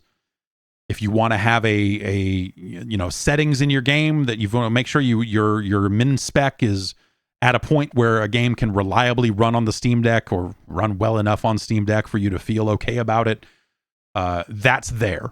And it's not going to change anytime soon. So you're not going to have to go like, oh, well, now we have to figure out two different settings, one for the old Steam Deck, one for the new Steam Deck, and so on and so forth. I think that's probably smart on their case in terms of just, this is such a nascent space, the kind of like handheld gaming PC. I mean, in some ways it's been around for decades, right? Obviously, there's been devices like this that have been messy shit shows and disasters of design for decades.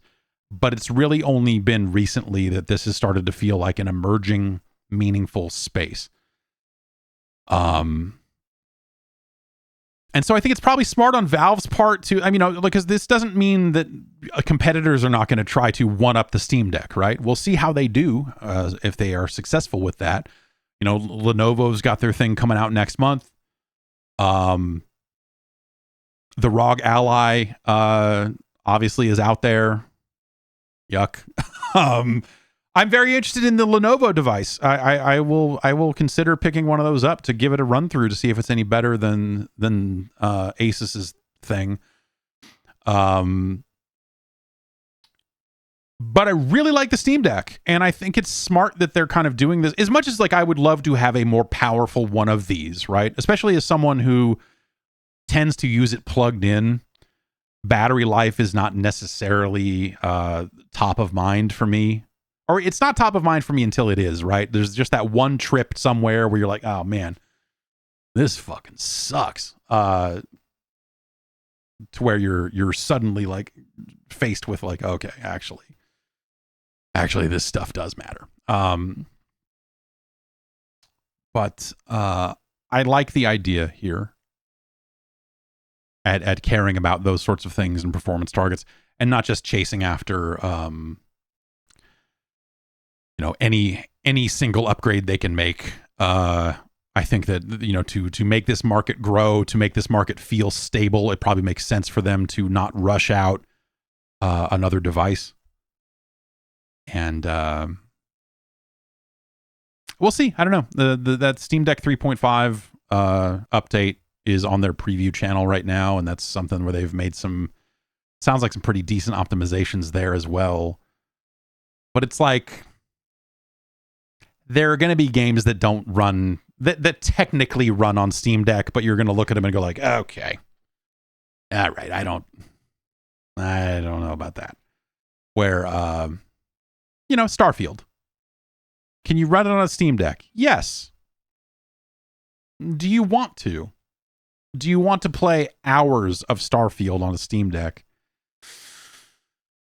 No. Well, I mean, I don't play hours of Starfield anymore either. But point being, in terms of just overall performance, it's not an amazing experience.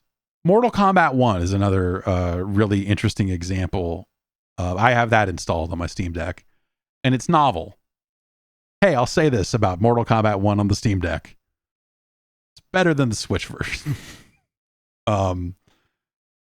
But the frame rate, running this thing at 30 frames a second and doing, having the shortcomings of that hardware and all of that sort of stuff. It technically runs, and you can load it up and have a fight and do all this other stuff. I do not want to play. I should try it, I guess, but I don't want to play online matches on a Steam Deck because the frame rate is just low enough to where it's like, this seems like it would get in the way of my ability to fight. But in terms of just like, hey, I'm going to knock out some fights in invasions mode and then go back and do something else. Like it runs okay. But I wonder sometimes if I would be better off installing Chiaki or one of the other, well, it's just forks of Chiaki, but it's an open source PlayStation remote play client that runs on the Steam Deck. Runs really well. You have to jump through some hoops to get your account logged in on it. You have to go, it's funky. But once you get it going, it works. Looks good, runs well, as you would expect that thing to do. There's latency because it's a video stream, so naturally. But that's the toss-up, right? Do you take the stable performance of the PlayStation 5 version plus a little latency, or do you take a game natively running on the Steam Deck but having a frame rate that's all over the place? It's a weird toss-up. And a toss-up that works better for some games than others, right? So it's kind of nice to have the option. That's why you get the PlayStation Q. I will be interested in seeing if the PlayStation Q streams games meaningfully better than a phone does or any of the other current options for remote play. Like if there's some secret sauce in there, some magic codec that is going to reduce latency or something like that, then maybe that's a benefit. But if that is in there, I don't know that they've been advertising that very effectively. So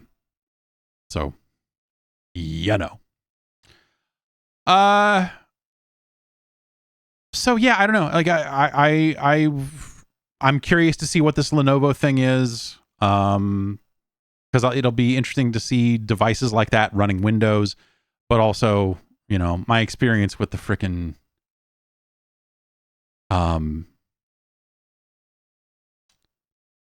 with that Asus, the ROG Ally was a really negative one, running Windows on a handheld device like that. Like it was mostly because of their front end and some of the choices they made around controls being really poor. And so if Lenovo has smarter decisions around, I know they have a trackpad on it, which is already a smarter move. But if they've made smarter decisions about how to have integrated launchers and whatever else, like that could be cool. It could be. Or it could be full on garbage. Because at the end of the day, Windows 11 is not built in such a way that you can control it completely with a controller. And so they have to build some kind of integrated solution bullshit software to run on top of it. Asus had their Armory Crate thing, which is straight up trash. Just straight trash. Ooh, it's garbage. Ooh, it's bad. Burns my skin when I think about it. The Armory Crate is a piece of shit. And so a lot of it comes down to, did Lenovo come up with something better than Armory Crate that will allow you to pass off control to big picture Steam more easily, or whatever it is. It's just, yeah. Interesting. I will be interested in seeing it in action when the Lenovo device comes out. But one of the big benefits of the Steam Deck is all that shit is incredibly well integrated. You can get outside of that environment if you want to install fucking crazy shit. But their default environment is very easy to use and is console-like in its experience.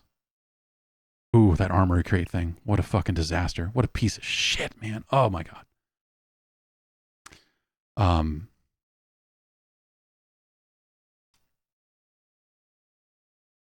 What else? The CMA in the United Kingdom has provisionally approved the merger of Activision and Microsoft. This seems like it'll be the last real hurdle. But we've said that like 4 times. And we will see. But the process that Microsoft went through of dealing the streaming rights to their games off to Ubisoft and all of this sort of stuff, they said that this meaningfully changed the deal, and now they are provisionally all right with that. So this will probably be the thing that leads to the deal finally closing, and we can stop talking about it and see what they're going to do. Right? I mean, they're kind of on the clock, right? If this deal closes, how long until Activision's games show up on Game Pass? How long until, like what's the next batch of announcements involving Activision IP? Do they do anything with the back catalog? Does Tony Hawk get fixed? I mean, someone was saying Tony Hawk is coming to Steam soon. Will they fix the online? Will they bother to fix the online in that Tony Hawk remaster when they bring it to Steam? They had better. They had fucking well better. When are we going to see a new chopper command? When are we, how long until they announce a new Hexen? How long until it's more than just a funny t-shirt? Right? How long until these sorts of things start to move forward? That's what I want to know about. I don't, the particulars of, again, because I think, and I look at it as a situation where, as much as I'm normally not for mergers of this size and scale, I think that Activision has been doing absolutely jack shit with most of their IP, with most of their catalog. I think that plugged into a different organization that might appreciate and leverage that stuff better might lead to a much more interesting level of output out of some of those games, out of some of those studios, whatever else. And I think that Call of Duty is due for a large-scale overhaul in terms of how it's offered and sold and all this other stuff. And I think that Microsoft has because they can, Microsoft has had a much, again, player choice-focused view of the market, as opposed to Activision being very much like, no, this is a packaged goods business. We are chomping cigars and selling boxes over here. And so I just want to see what happens next at this point. And again, obviously I would love to see a lot of the older games find their way to Game Pass. An Activision only game room revitalized with these 2600 hits. Think about it. If that's not job one, if job one isn't getting game room back together and making sure it runs on modern Xboxes so that you can play Pitfall and Venetian Blinds and Chopper Command, what are we even doing? We're wasting our time.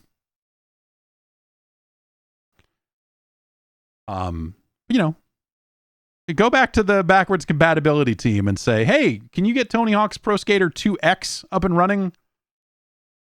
We're not going to sell new copies of it, just for anyone who has the disc, because we don't want to go through the licensing nightmare of the soundtrack stuff. But if anyone's got an Xbox copy of that, can we let them stick it in and make a go? We need to stick it in and make a go. We're all about that. Can we make that happen? Who knows? Who knows what their priorities actually will be? Like that's kind of what I want to see in action. Like, okay, you spent over a year fucking trudging through this acquisition, trying to fucking please everybody and make all this stuff happen and blah, blah, blah. Now what? Make it happen. Make Game Pass, put Atari 2600 games on Game Pass. Let's fucking make it happen.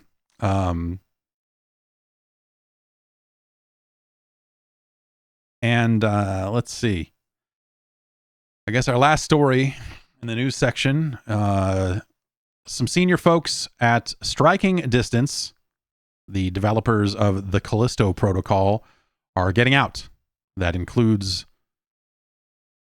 The CEO and founder of the studio, Glenn Schofield, as well as Chief Operating Officer Stacy Hirata and CFO Johnny Su,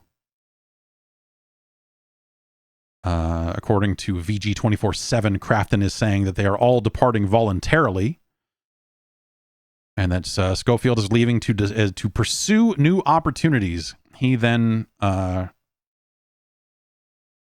wrote that it was bittersweet that he was leaving the studio.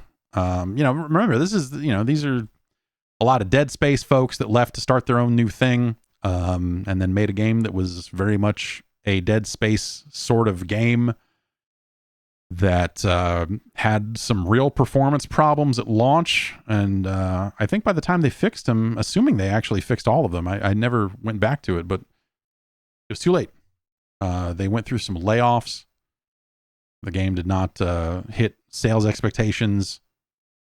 According to this VG247 story, they were expecting to sell around 5 million, but they sold around 2.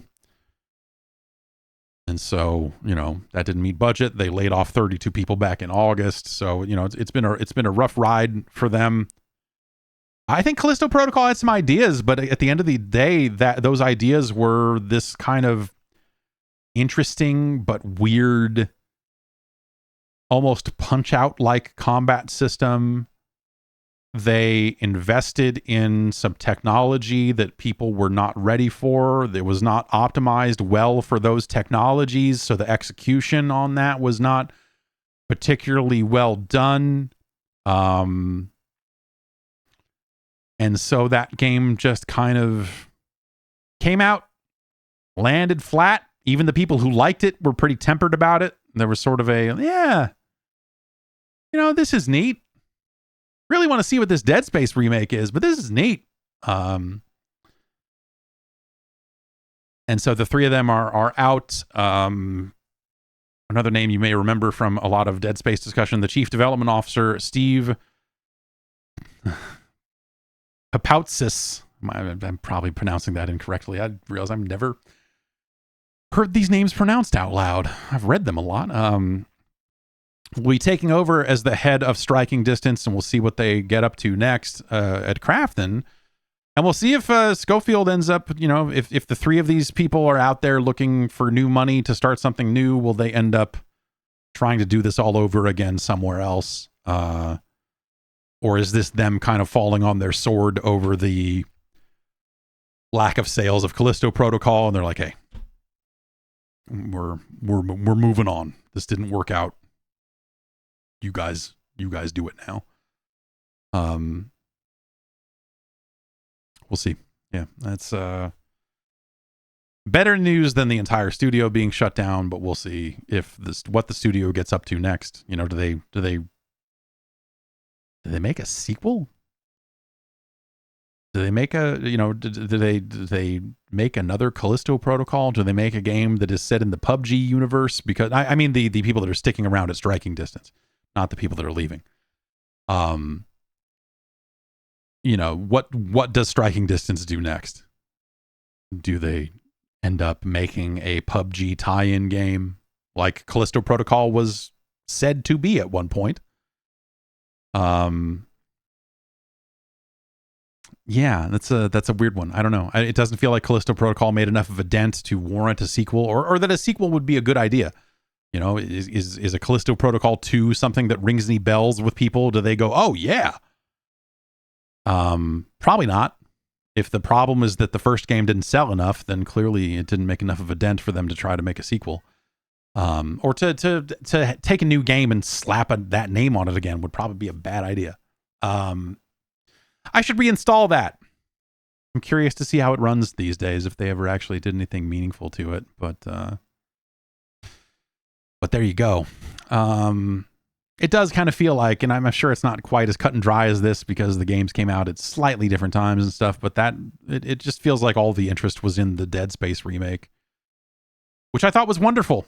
I thought it was an absolutely wonderful remake of that game. I think that they nailed it. They did some smart stuff to modernize it while still, making it relatively faithful to that original game in the ways that people want. I had a great time with it. As someone who I did not love the first Dead Space the first time around. Like I kind of fell into it with Dead Space 2, and then Dead Space 3 was all right. But I thought that that Dead Space remake was cool. I would like to see them remake Dead Space 2 and keep going with that. As much as remakes and whatever else, like how much do you really need? I don't know. I think it's long enough to. It's one of those things that eventually, as the technology improves, lighting and shadows and all this other stuff and ray tracing and a lot of these dark horror games will get a meaningful tech upgrade as that stuff becomes more and more performant. So yeah, I don't know. We'll see. I guess the last story is that they've started taking pre-orders for Resident Evil 4 on the iOS App Store. It runs on a subset of devices. It doesn't run on every iPhone 15. It will only run on the Pro and the Pro Max, I believe, as well as some more recent iPads. They're going to sell that thing for $60 from the looks of things. They are going to put a $60 video game onto the iOS App Store. To which I say, let me know how that works out for you. Because boy, oh boy, I do not think that will work out for you.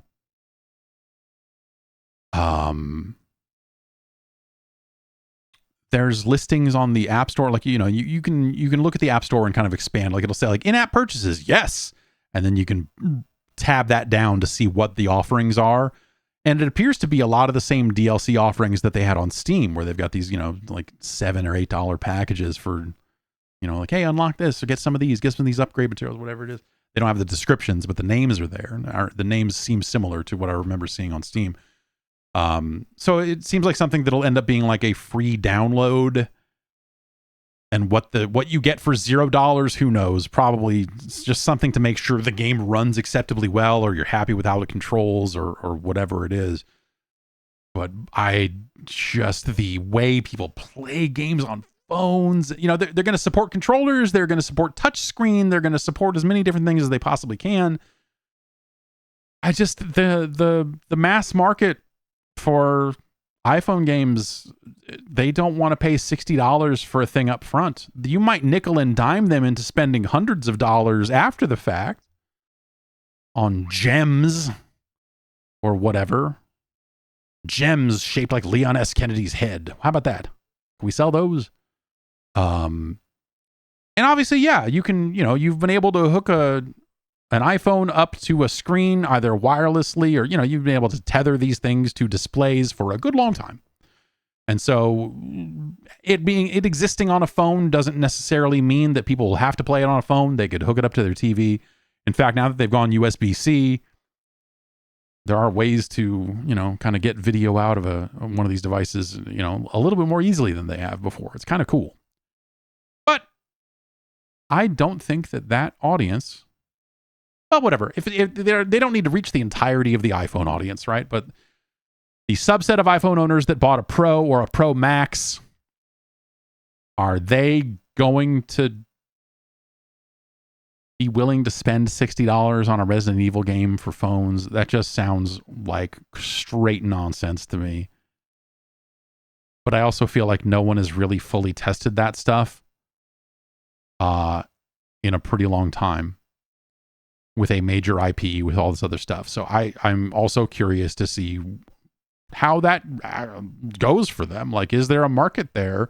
Is there enough of a market there to warrant doing the work? I don't know.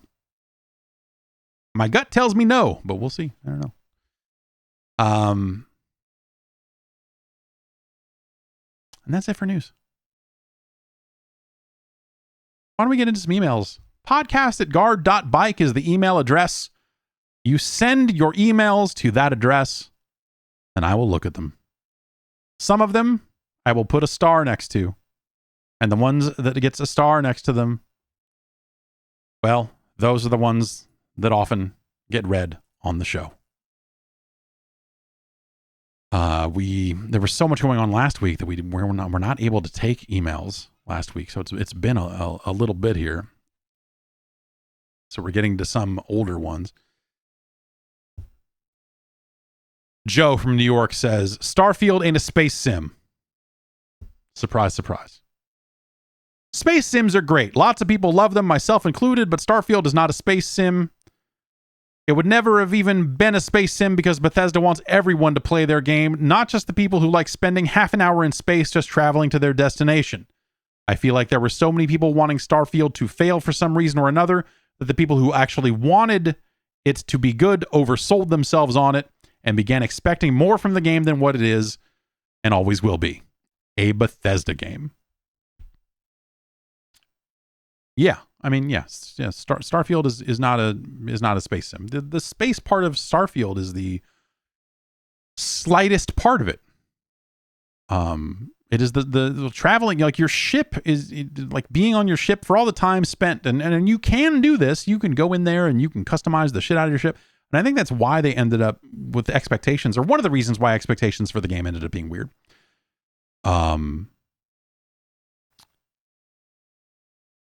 Is that they spend all this time going like, look at your ship, you can customize your ship, you can add cargo to your ship, you can put all these weapons on your ship, you can do all this stuff to your ship. Look at all these things you can do to your ship. And you're like, yeah, I'm gonna fucking build a sick ass ship and fly it around and fuck people up. But you kind of can't. I mean, you can, but not. Fucking people up is like a random encounter that, like, when you travel into a system, ships appear and they're either there or they're not, and you're like, okay. But space, actively being in space, is like the slightest part of that entire game. You know, it's just not really a factor. It's being on the ground, it's going to these planets. Then you get into the part where, hey, guess what? A lot of these planets do not have particularly interesting things on them. And so randomly running around a planet is not a particularly rewarding experience. And so you're like, okay, well, then what am I doing? Well, you're fast traveling from location to location and you're doing these quests. And if you like these quests and the writing involved in these quests, which sometimes involves a little bit of space combat, but not all that often, then hey, welcome. I finished Starfield. I don't think I talked. Maybe I talked about this already.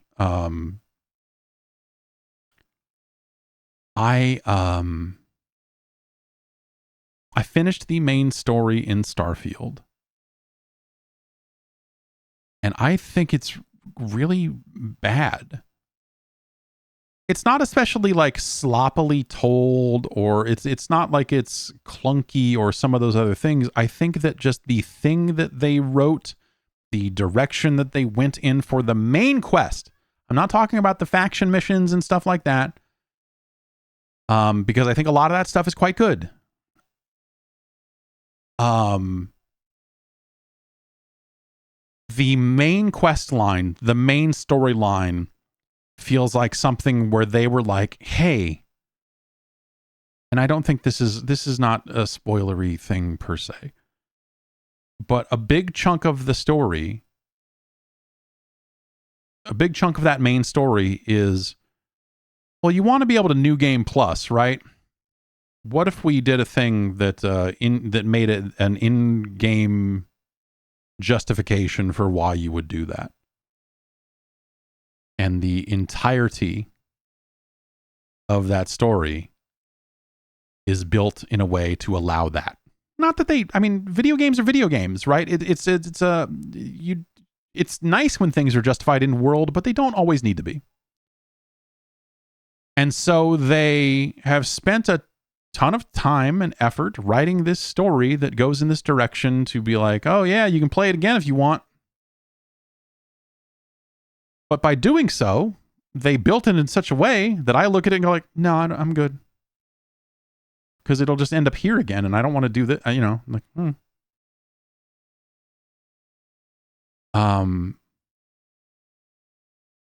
It's bad.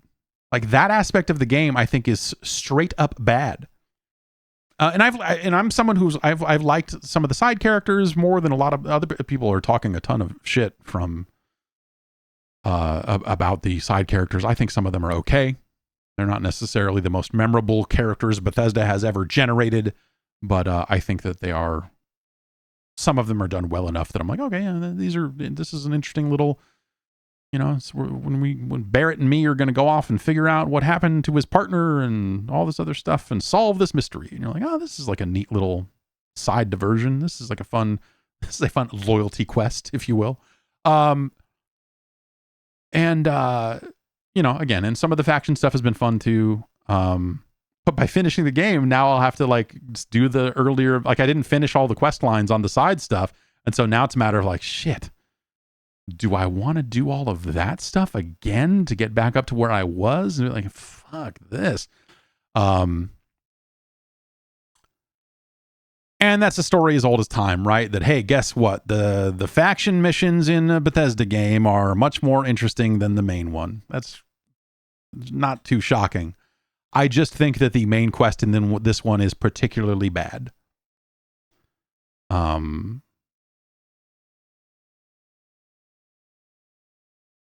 So yeah, it's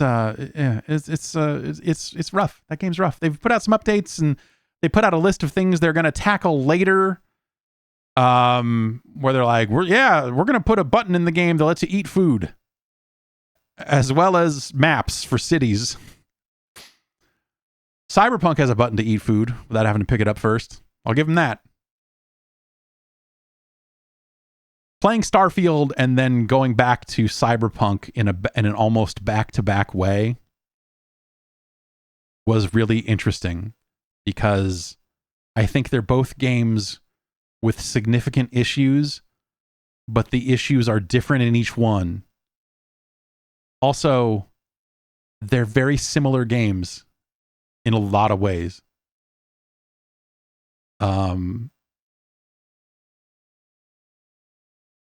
But at least Cyberpunk can fall back on it being a really interesting technical showpiece now, all these years later, with all the path tracing and everything else. Like, at least there's that. You look at it and go, oh, like there's a compelling reason to look at this in terms of like, is this where video games are going to go? Is this path tracing stuff ever going to result in something meaningful across multiple games and genres and everything else? Is this going to be a benchmark moment that we look at and go, Cyberpunk was one of the games that did it first, or not? I don't know. We'll see. Alan Wake 2, like other games are using these technologies, but will they use them as well? Will the games perform as well as Cyberpunk can? I think that's it's those sorts of questions. Anyway, yeah, Joe is right. Starfield is not a space sim. And I think that, the people wanted that game to be a little bit of everything, or people wanted that game to be a lot of everything, not just a little bit of everything. And I think instead it's a little bit of some stuff in terms of like the grandiose nature of space itself and how some other games of whether it's Elite Dangerous or No Man's Sky, like whatever, like those are different things. Starfield was never going to be one of those, but it maybe could have been more than that. I don't know.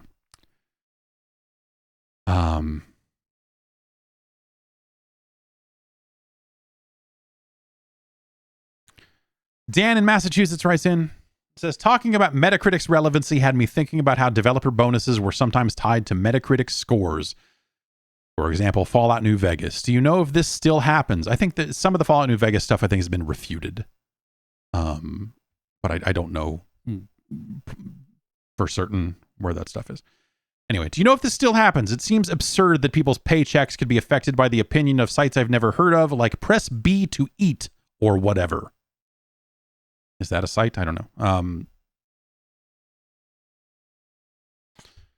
Well, look, I tend to agree that the reviews of video games were never meant to serve that purpose, right? Like, I have never written a video game and thought about, like, I'm going to make sure these guys don't earn money or whatever. Like, not in a direct way like that. It's more of a, hey, I think this game has some significant issues that people need to know about. And if that leads them to not buy the game, so be it. I just want them to be informed one way or the other. For example, I'm certainly not sitting there going like, and you never look at, as a reviewer, I have never deliberately looked at a Metacritic average before running a review and been like, oh, what's everyone else giving it? Or what can I do to stick it? It's like, what's their average? How can I make it lower? It's never, I don't care. I don't care what a game gets on a review aggregator site. Reviews are put in place to help the audience who might be looking to buy their next game. That's it. You can get into that kind of critical analysis and go like, oh, well, we're here to talk about the larger nature of games and their role, and that good criticism does. But at the end of the day, I think a lot of that conversation can and does come back to, someone might be looking for their next game. Is this going to be a thing that's going to sway them to play it or not, or help them get more out of the game they already bought in the case of, some types of criticism? It's not a report card for developers. It's not a reflection on like, you did a good job or you did a bad job. It's never, it shouldn't be about that. I guess at the end of the day, I can only speak for myself and the people that I have worked with over the years, but running review departments and knowing a lot of other people that reviewed games at other publications in that time frame at credible publications, I can't speak to, because like now, we'll get into now, I guess, when we're done talking about then. It's never been about that. I don't care. Like if I'm the guy who made the Metacritic average drop from 80 to 79 and some guy on a message board lost a fucking bet and had to change their fucking icon, get fucked. I don't care. I don't give a fuck about those idiots. Like they're playing some other fucking fantasy booking game on top of fucking real world, real shit. And I think that stuff is scummy. I think when you're fucking trying to be like, oh my God, you've lowered this ranking and this and that. Like the only people who care about that in a general public sense are fucking idiot fanboys on message boards playing fucking dumb games that have nothing to do with the video games themselves, nothing to do with the reviews themselves, nothing else. It's a pointless fucking waste of time. However, you do sometimes have developers and public, developers that are using these Metacritic averages to try to dictate a number of things,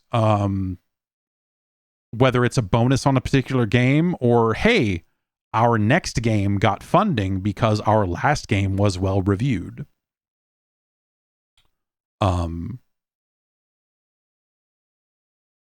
So that was something that talking to Tim about Double Fine. And he was the first person who ever actually said to me, no, like actually the Metacritic, like that stuff's fucking good, because they were in a position where their previous games hadn't necessarily sold like gangbusters. They were not necessarily sales successes, but they were critical darlings that had reviewed super well.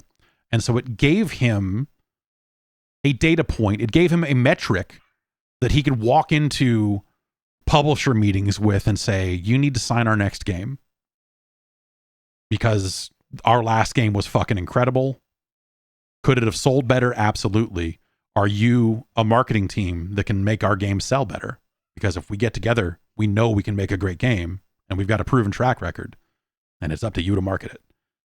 He didn't necessarily get into the marketing end of things, but that's extrapolating a little bit. But that's, but he said that, hey, in a world where they didn't necessarily have sales numbers to back up some of their pitches, having that Metacritic average was helpful for them. And that's the only time I've ever heard anyone say anything positive about that sort of stuff. But it, that does exist, right? But at the end of the day, you know, that's something that if Metacritic didn't exist, you could still pull those numbers together yourself.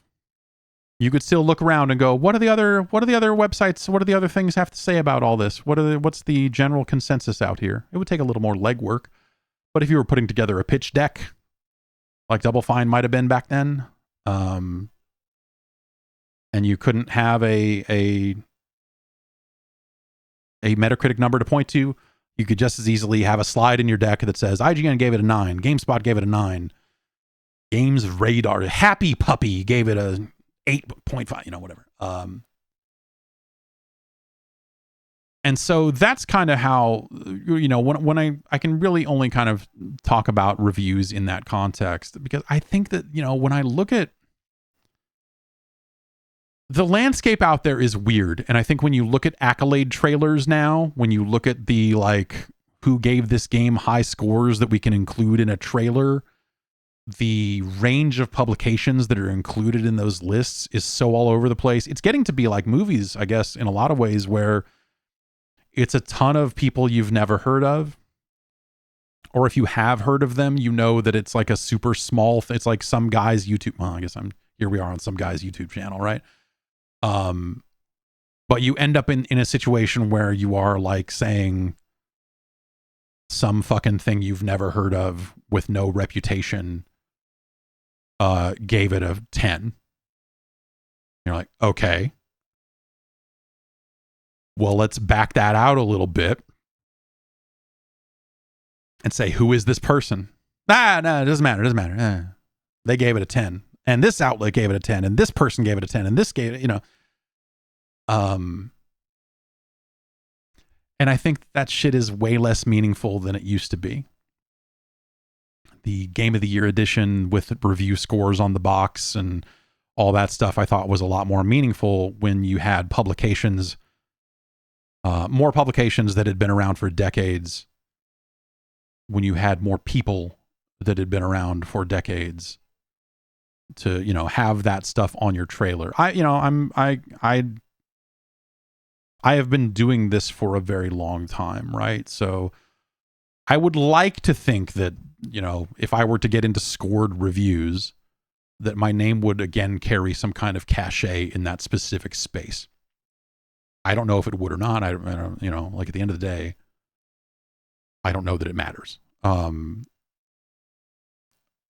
But at least I can say I've got a track record for this stuff. I think that there's a lack of, this is something I've seen from a couple of people kind of in my line of work that have been at it for a while. And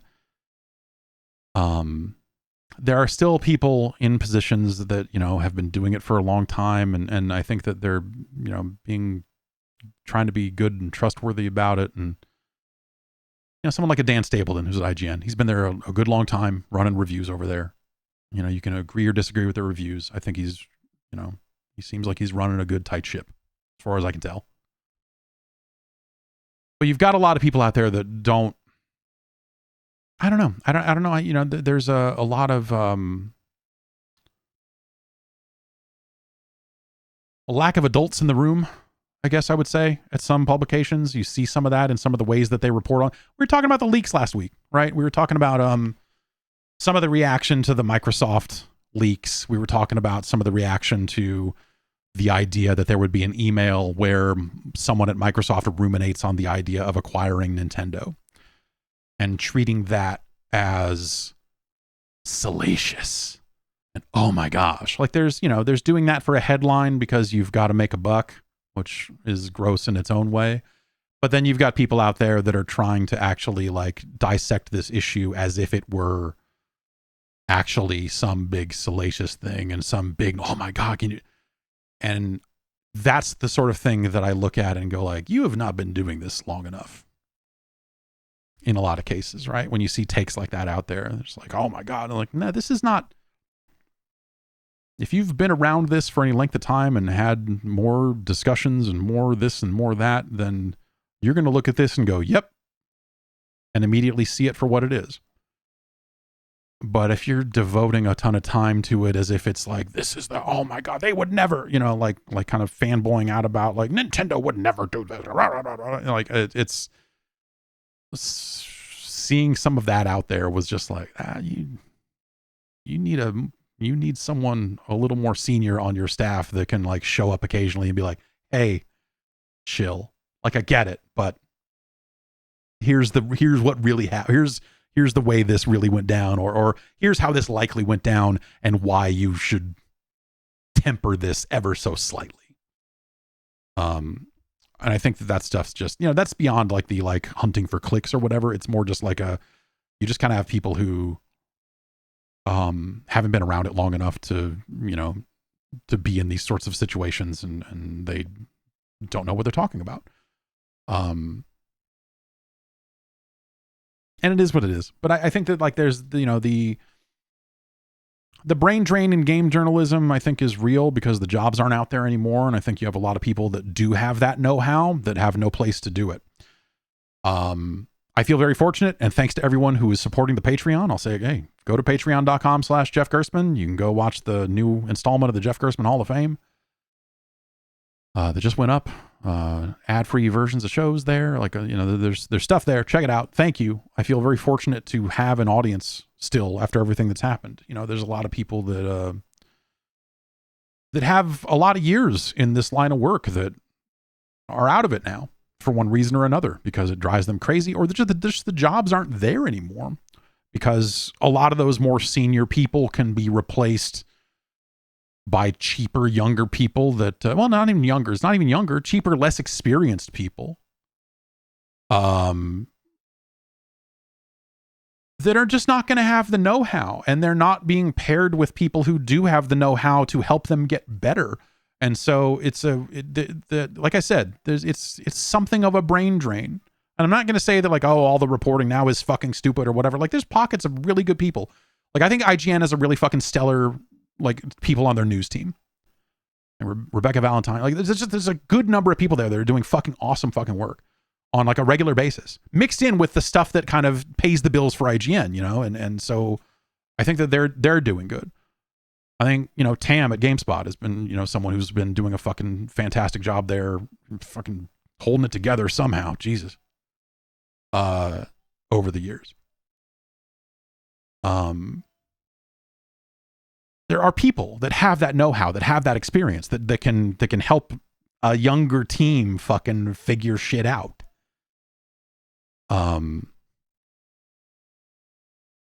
But, you know, sometimes they're pulled too thin, and you end up with like some social person posts some graphic that illustrates that they know jack fuck about video games, and suddenly your entire brand is set back by like, oh, why did you post this fucking stupid shit? So whatever, it is what it is. I think that's probably something that's, you know, there are probably multiple industries going through that. It's not just video game coverage or whatever.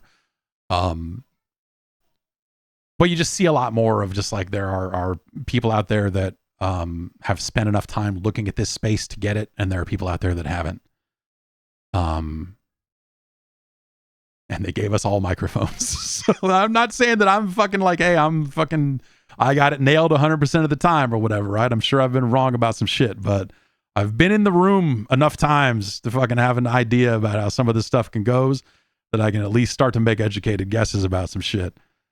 So I'll give myself that much, I guess. But hey. Anyway, yeah, Metacritic, I think it's outlived its usefulness, because I think the quality of the publications on it are such that you're just like, all right, who are these people and why do they matter? The bar for Metacritic used to be seemingly much higher. And so now you're in a situation where it's just like, and I don't mean, I'm trying not to, like, people need to be able to fuck up. People need to be able to get into this space and fuck up and grow and get better and fucking learn and all this other stuff. And those opportunities are not always there either, you know? And so I think that that's unfortunate, you know, because I don't want it.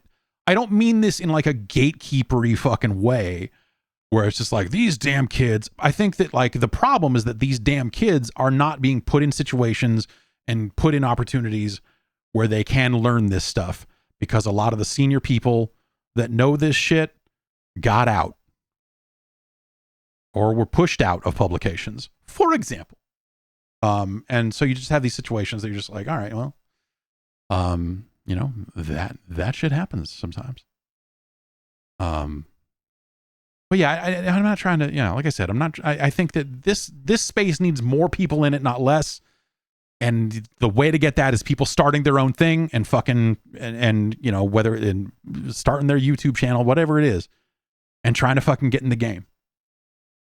And, but there are a lot of different games that they can be playing. And some of them are more built for integrity than others, and some of them make more money than others, and so, you know, so it's like it's a weird, it's just a fucking weird space, because I don't think that the big mainstream publications are nearly as big as they were anymore, and all that other stuff. The Chrononaut says, "Hey, you should start a game coverage publication. That'd be crazy, right?" I'd love to. Like, that's, you know, if I had to think about like long-term goals for what I'm doing right now, yeah, I would love to have something like that. I would love to be able to do something like that. Now is the exact wrong time for it, in terms of where the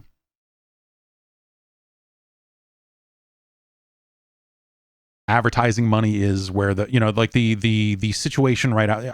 I've said it before. I think that, you know, there are still going to be more shoes to drop. I think we will still like see layoffs at publications, and I think that stuff's not quite done. I think it's still rough enough out there. I think the ad market is still weird enough out there that there's going to be more to come. So I'm not going to go out there and try to make a push for whatever. And, you know, I would love, you know, yeah, I'd love to do that. It's fun. And it's, you know, like I need to put a website up at some point, even if it's just me. I still want to have a place to put stuff that is a more centralized hub.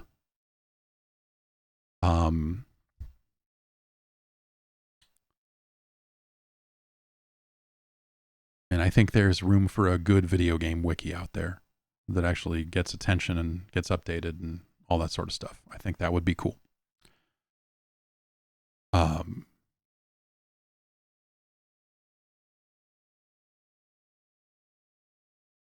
Randy in Portland writes in,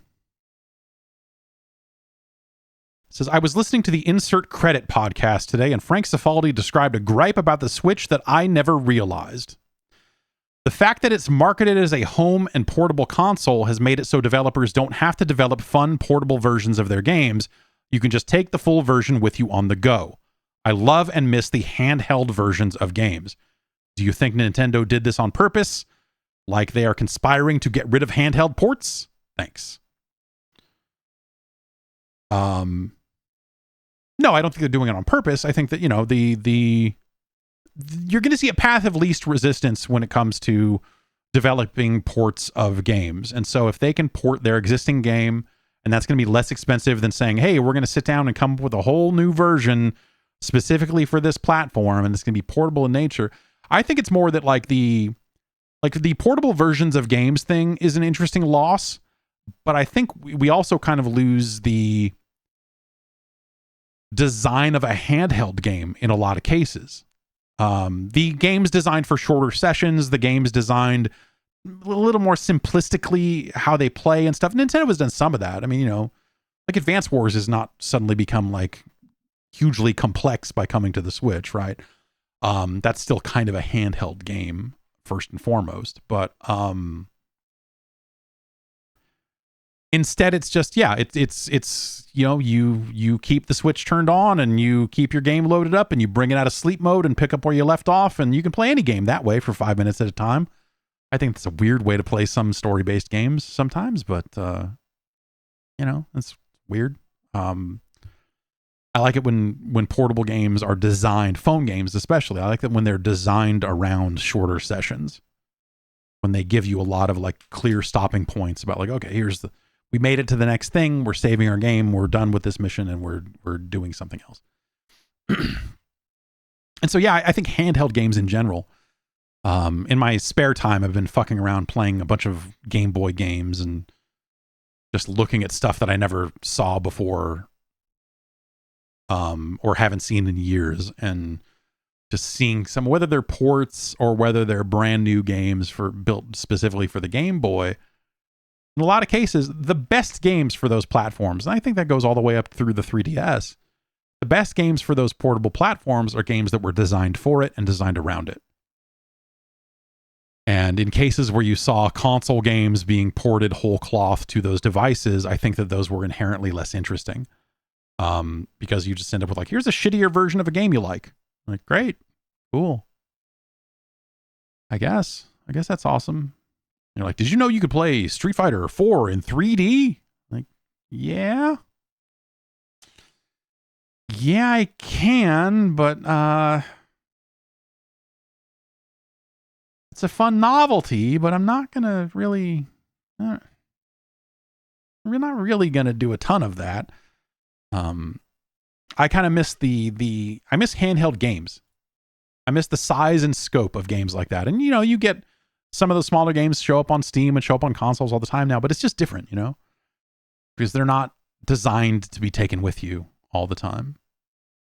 It would be really neat, and it's not going to happen because it would have happened by now, but like the idea of developers designing games around the Steam Deck, and then furthermore designing them around the portable nature of the Switch and so on and so forth. But you just don't really see a lot of that.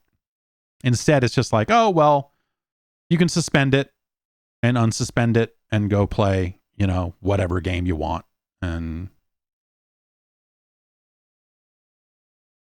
I think that's a little, I don't know, it's a little less interesting. Andy from San Diego says, it feels like does Nintendo make another DLC pass for Mario Kart 8? It feels like they accidentally backed themselves into the successful live service game you'd only find on normal consoles. Mario Kart 8 continues to be one of the best-selling games whatsoever, with GTA 5-like longevity. They're even making it the special pack-in game this Christmas. But after the fall, there's no more scheduled DLC. Should Nintendo embrace the unexpected runaway success and make more DLC for it? No. I'm going to say no. They should not make another pass of DLC for Mario Kart 8. It is not the worst idea in the world. In fact, they already kind of did it once. But what they should be doing is they should launch the next Switch with a new Mario Kart. I think that is the thing that they should do. I think that's the thing that would make more sense for them. I think that is like, hey, get the new Switch. It's got the new Mario Kart on it. Tens of millions of people bought Mario Kart and probably loved it. The next one is here, and it's only on our new console. It's a hardware seller. If you launch with a new Mario Kart, and then you can have a year of DLC for that. Whatever. 2 years of DLC. Fuck it. 5 years of DLC. DLC until there's a Switch 3. Go for it. But I think the thing to do would be to have a proper sequel to Mario Kart. Have it out, if not at launch, then in a launch window or close to launch, in time for the holiday, whatever.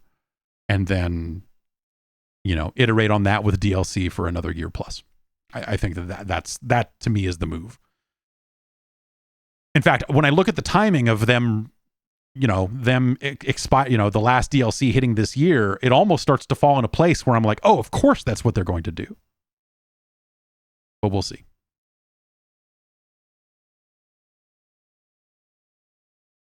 Tom from Florida writes in,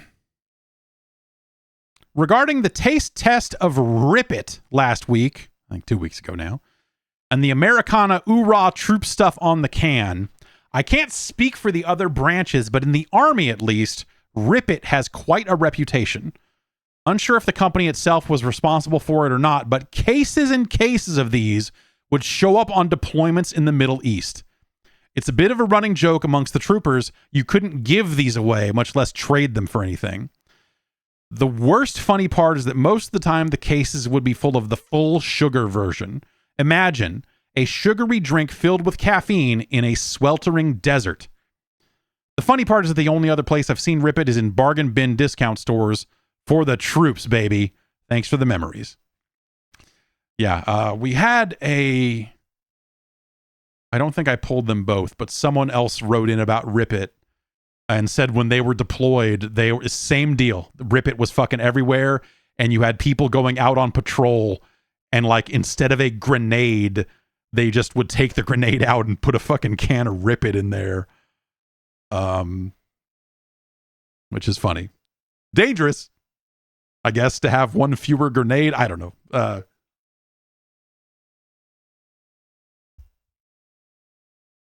But amazing.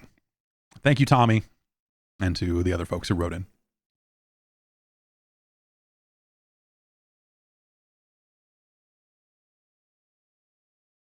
Nokia fanboy, boy, wrote in and said, what happened to the first-person shooter genre? I used to love single-player first-person shooter games, but I haven't played one in years. It feels like the only one left is Call of Duty, and I do not care for that series. Even Sony do not care about them anymore. The last one they made was Killzone Shadowfall. You'd think instead of making the same third-person action-adventure game over and over again with all their studios, having one big AAA first-person shooter game would be a success for them. Titanfall 2 proved it's still possible to make a good one. P.S. I'm not counting all these RPG shooters and all this online cash shop things. Yeah. Oh, you weren't carrying grenades, so the pouch was open already for Rippets. Got it. Okay. Yeah, I mean, when you're building your loadout, you can use the Pick-10 system to not take a tactical, and instead of a tactical, you can take a Rip-It. That would be... Call of Duty needs an energy drink in there, and you push the button and you drink the drink. It's the gas mask thing, except you fucking drink a can of Rip It, and then nothing happens. You're like, ugh, not enough action in these Rip Its. And then instead of Rip It in the tactical, you can take a Rip It in the tactical slot and then a Whip It in the lethal slot. So you do Whippets and Rippets. That's the military man's speedball. Rippets. All right. Someone write that down. Yeah, what happened to first person shooters? Call of Duty happened and made all the money. And so the real action obviously is in multiplayer, not single player campaigns. They have the single player campaigns. I mean, Call of Duty, the single player campaign oftentimes just seemed like, hey, we need to make this because it makes the trailers look better.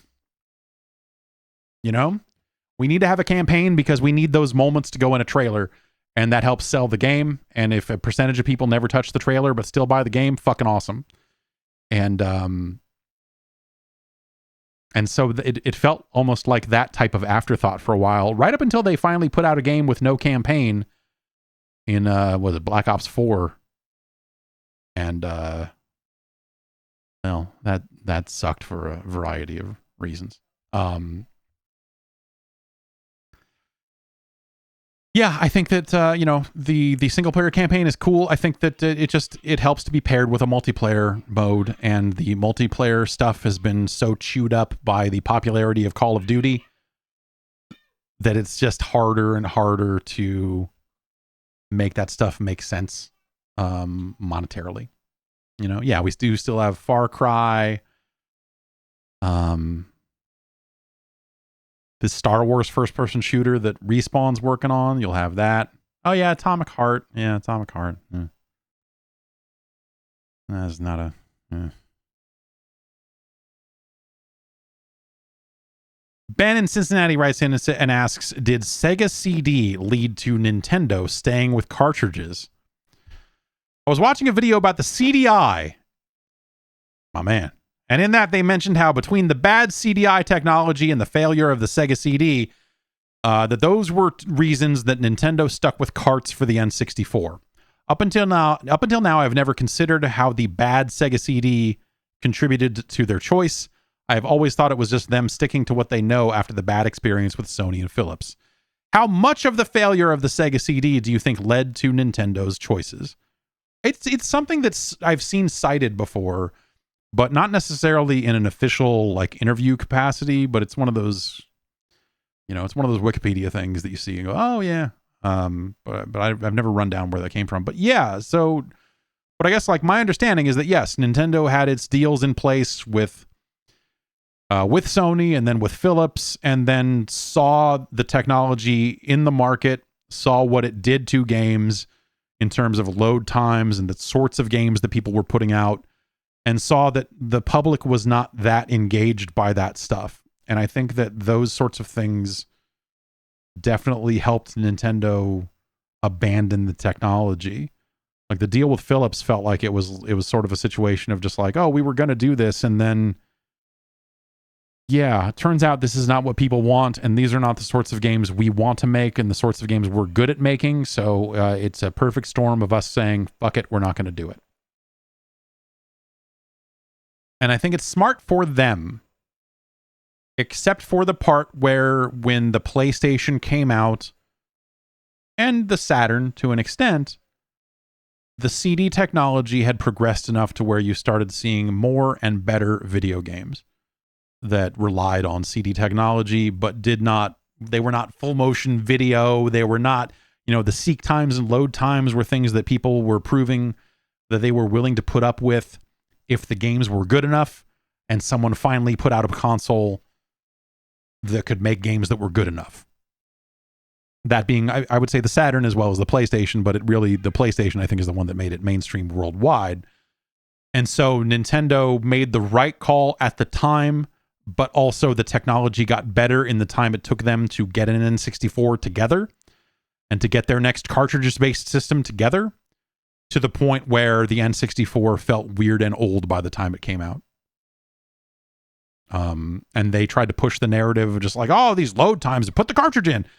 A lot of N64 carts have fucking load times. They're decompressing all the, people are not just storing raw, uncompressed shit on the cartridge. You're basically like unzipping a file into the N64's memory and then playing a level of Turok and then saying, boy, this was blurry.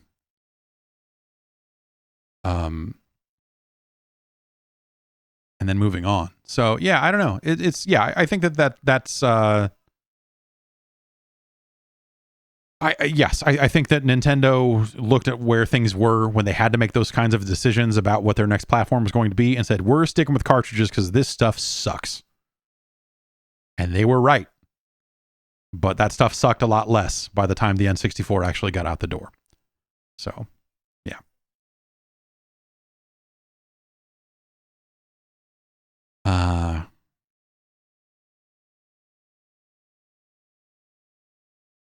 Let's see here.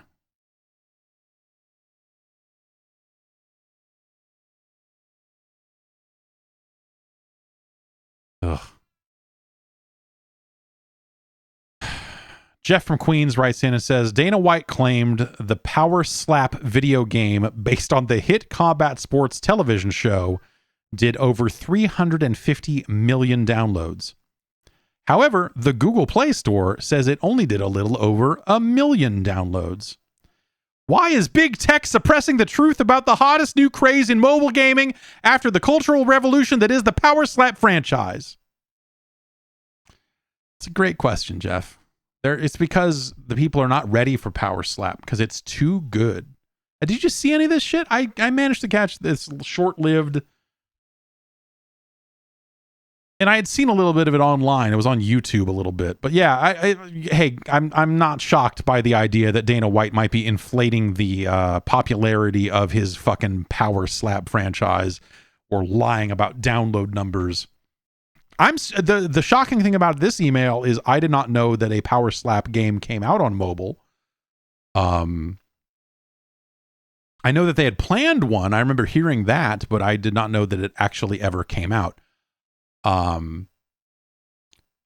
Slap was a bad idea from the get-go. Something that was not helped by Dana White literally getting videoed slapping his wife while they were promoting this show.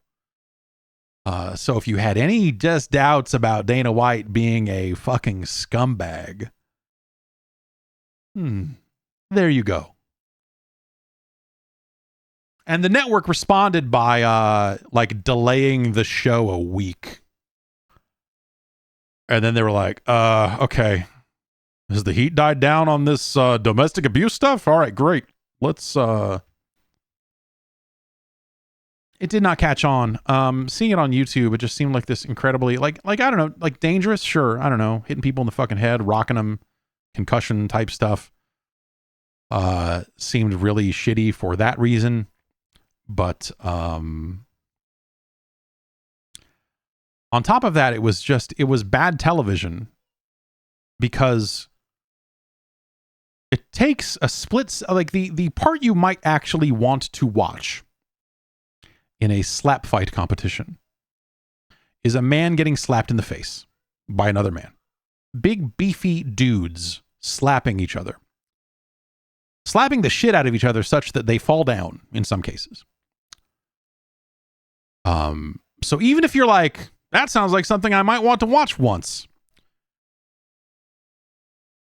it takes about 5 seconds to watch someone get slapped, and then it takes another 10 seconds to watch it in slow motion so you can see the fat on this man's face rippling from the hit. They turned it into a half-hour television show with a lot of like walk up, like, okay, all right, now we're going to do this, and now and wasting a bunch of time trying to fucking trump this up into something bigger than it was.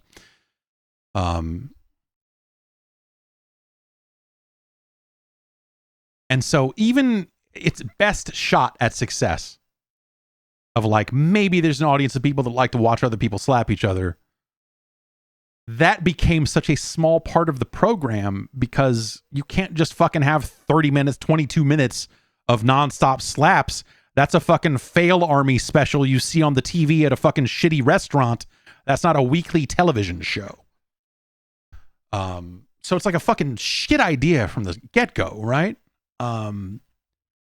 The nice thing about when that shit was just on YouTube is if you want, you could just like skip to the slaps and go, that guy hit that fucking guy.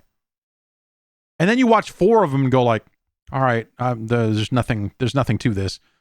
Maybe some people are getting some kind of twisted sexual charge out of this, to which I say, fucking more power to you. But nah. Bad idea from a bad guy. A bunch of bullshit stacked on top of bullshit, stacked on top of bullshit. And so, yeah, the idea that, yes, they're, 350 million downloads from their fucking mobile game. Give me a fucking break. It's a joke.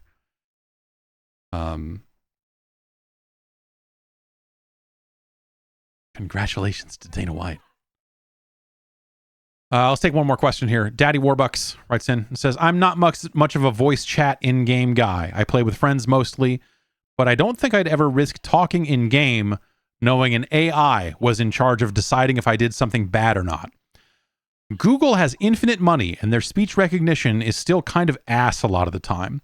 Considering how over the top some of the filters in games have gotten, how hit and miss speech recognition is, and how terrible the average user microphone quality is, I just can't see this leading to anything besides more people abandoning voice chat.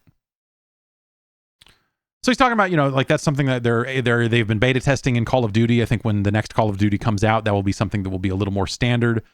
But that stuff is getting better all the time, and I think that they probably are best served by, like, the AI just flags it, and then a person reviews it, so that a person is not listening to 1,000% of all the voice chat happening.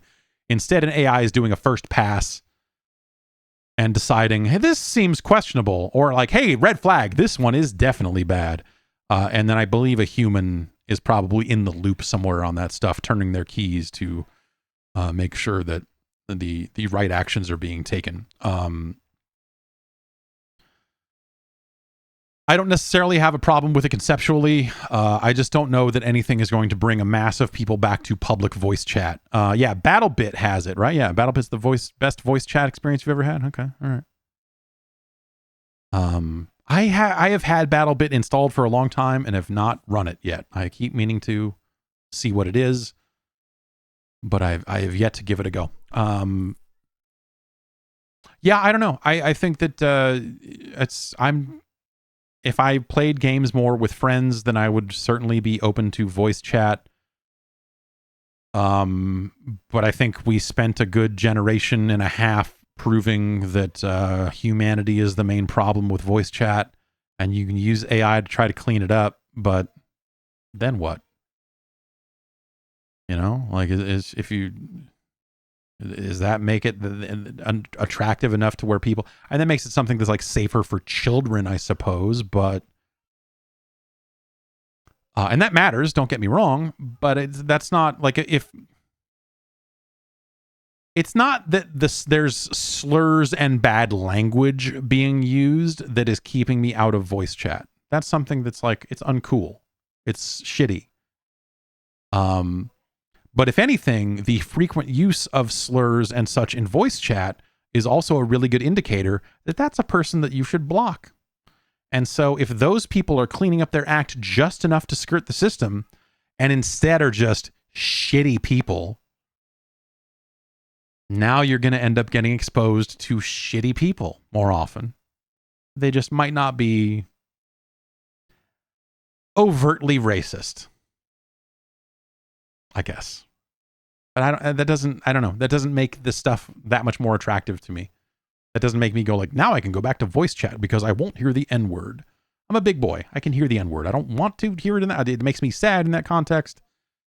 When people are being shitty like that. But at least it's a good indicator when you hear it. You're like, okay, yeah, fuck this guy. Whatever. I don't want to fucking see this shit.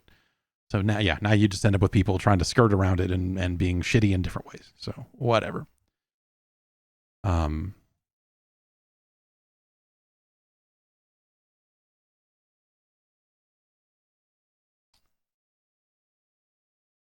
And Corey writes in, this is our last one, to say, what's your opinion on the sound feel of the more recent NetherRealm games?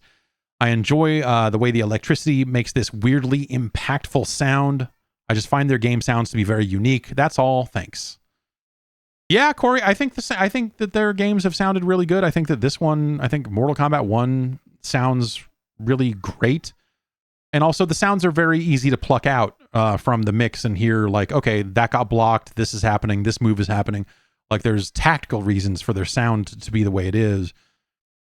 I think that Mortal Kombat 1 does a really good job with the goofier sound effects of Mortal Kombat, the goofier voice stuff of people going, what?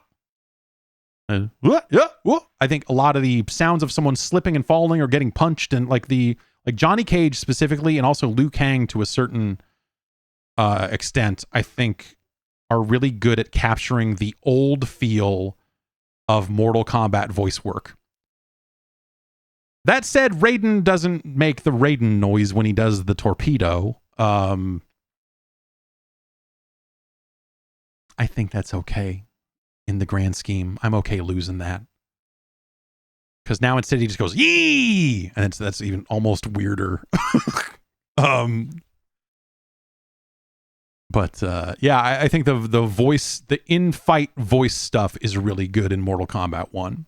And also, I think a lot of the sound effects and the different effects for the different moves Johnny Cage says we, also, that's right. The Raiden thing is different. Yes. But the weird fucking noises coming out their mouths, I think is really fun. I think that's a really good aspect of that game. That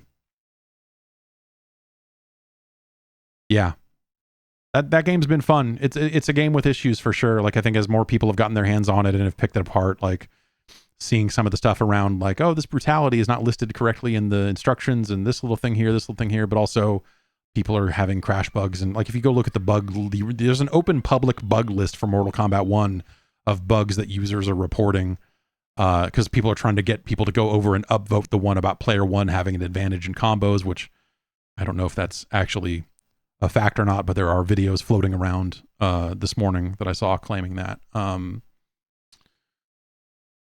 And trying to get people to upvote that. The missing captions. I saw one missing caption in the story mode and some other little stuff like that. That game clearly came in a little hot, especially on the Switch. But came in a little hot. Still has some stuff that needs to be worked out in it for sure. At least it's stuff that is not completely full on obvious from the get-go. I guess maybe that counts for something, but yeah, it's a bummer that there are aspects of that you're just like, yeah, this game needs some cleanup for sure. Hopefully it'll get it all soon, and people can kind of get on with it. But yeah, kind of a drag. All right, that's gonna do it for the show. Thanks everybody for hanging out. Should be here tomorrow. Maybe I don't know what we'll do. I don't know. Maybe we'll play some El Paso elsewhere. And I don't know what else. You can see how Cyberpunk streams, but last time I tried that, it the frame rate was not amazing. I guess we could play it on a PlayStation or an Xbox or something and do that. But that's, whatever. The interesting thing about Cyberpunk is the way it runs on a big PC. So I don't know. Anyway, yeah, I don't know. Payday 3 is broken. They're taking that down for hours at a time to try to fix it. All that sort of stuff. So yeah, I don't know. It's a frustrating time for video games. Is the Street Fighter 6 DLC is out this week? Is she out soon? Anyway, maybe we'll give that a look. Anyway, that's gonna do it for us here. Thanks everybody. We'll stream on Wednesday, stream on Friday. Get back to some of these Nintendo games. And the Motor City Ramp, I don't know. Those 8-bit Nintendo games. We're going to check them out. See what they're all about. Rank them all. We'll do that Friday. Anyway, take care of yourselves. Be back soon.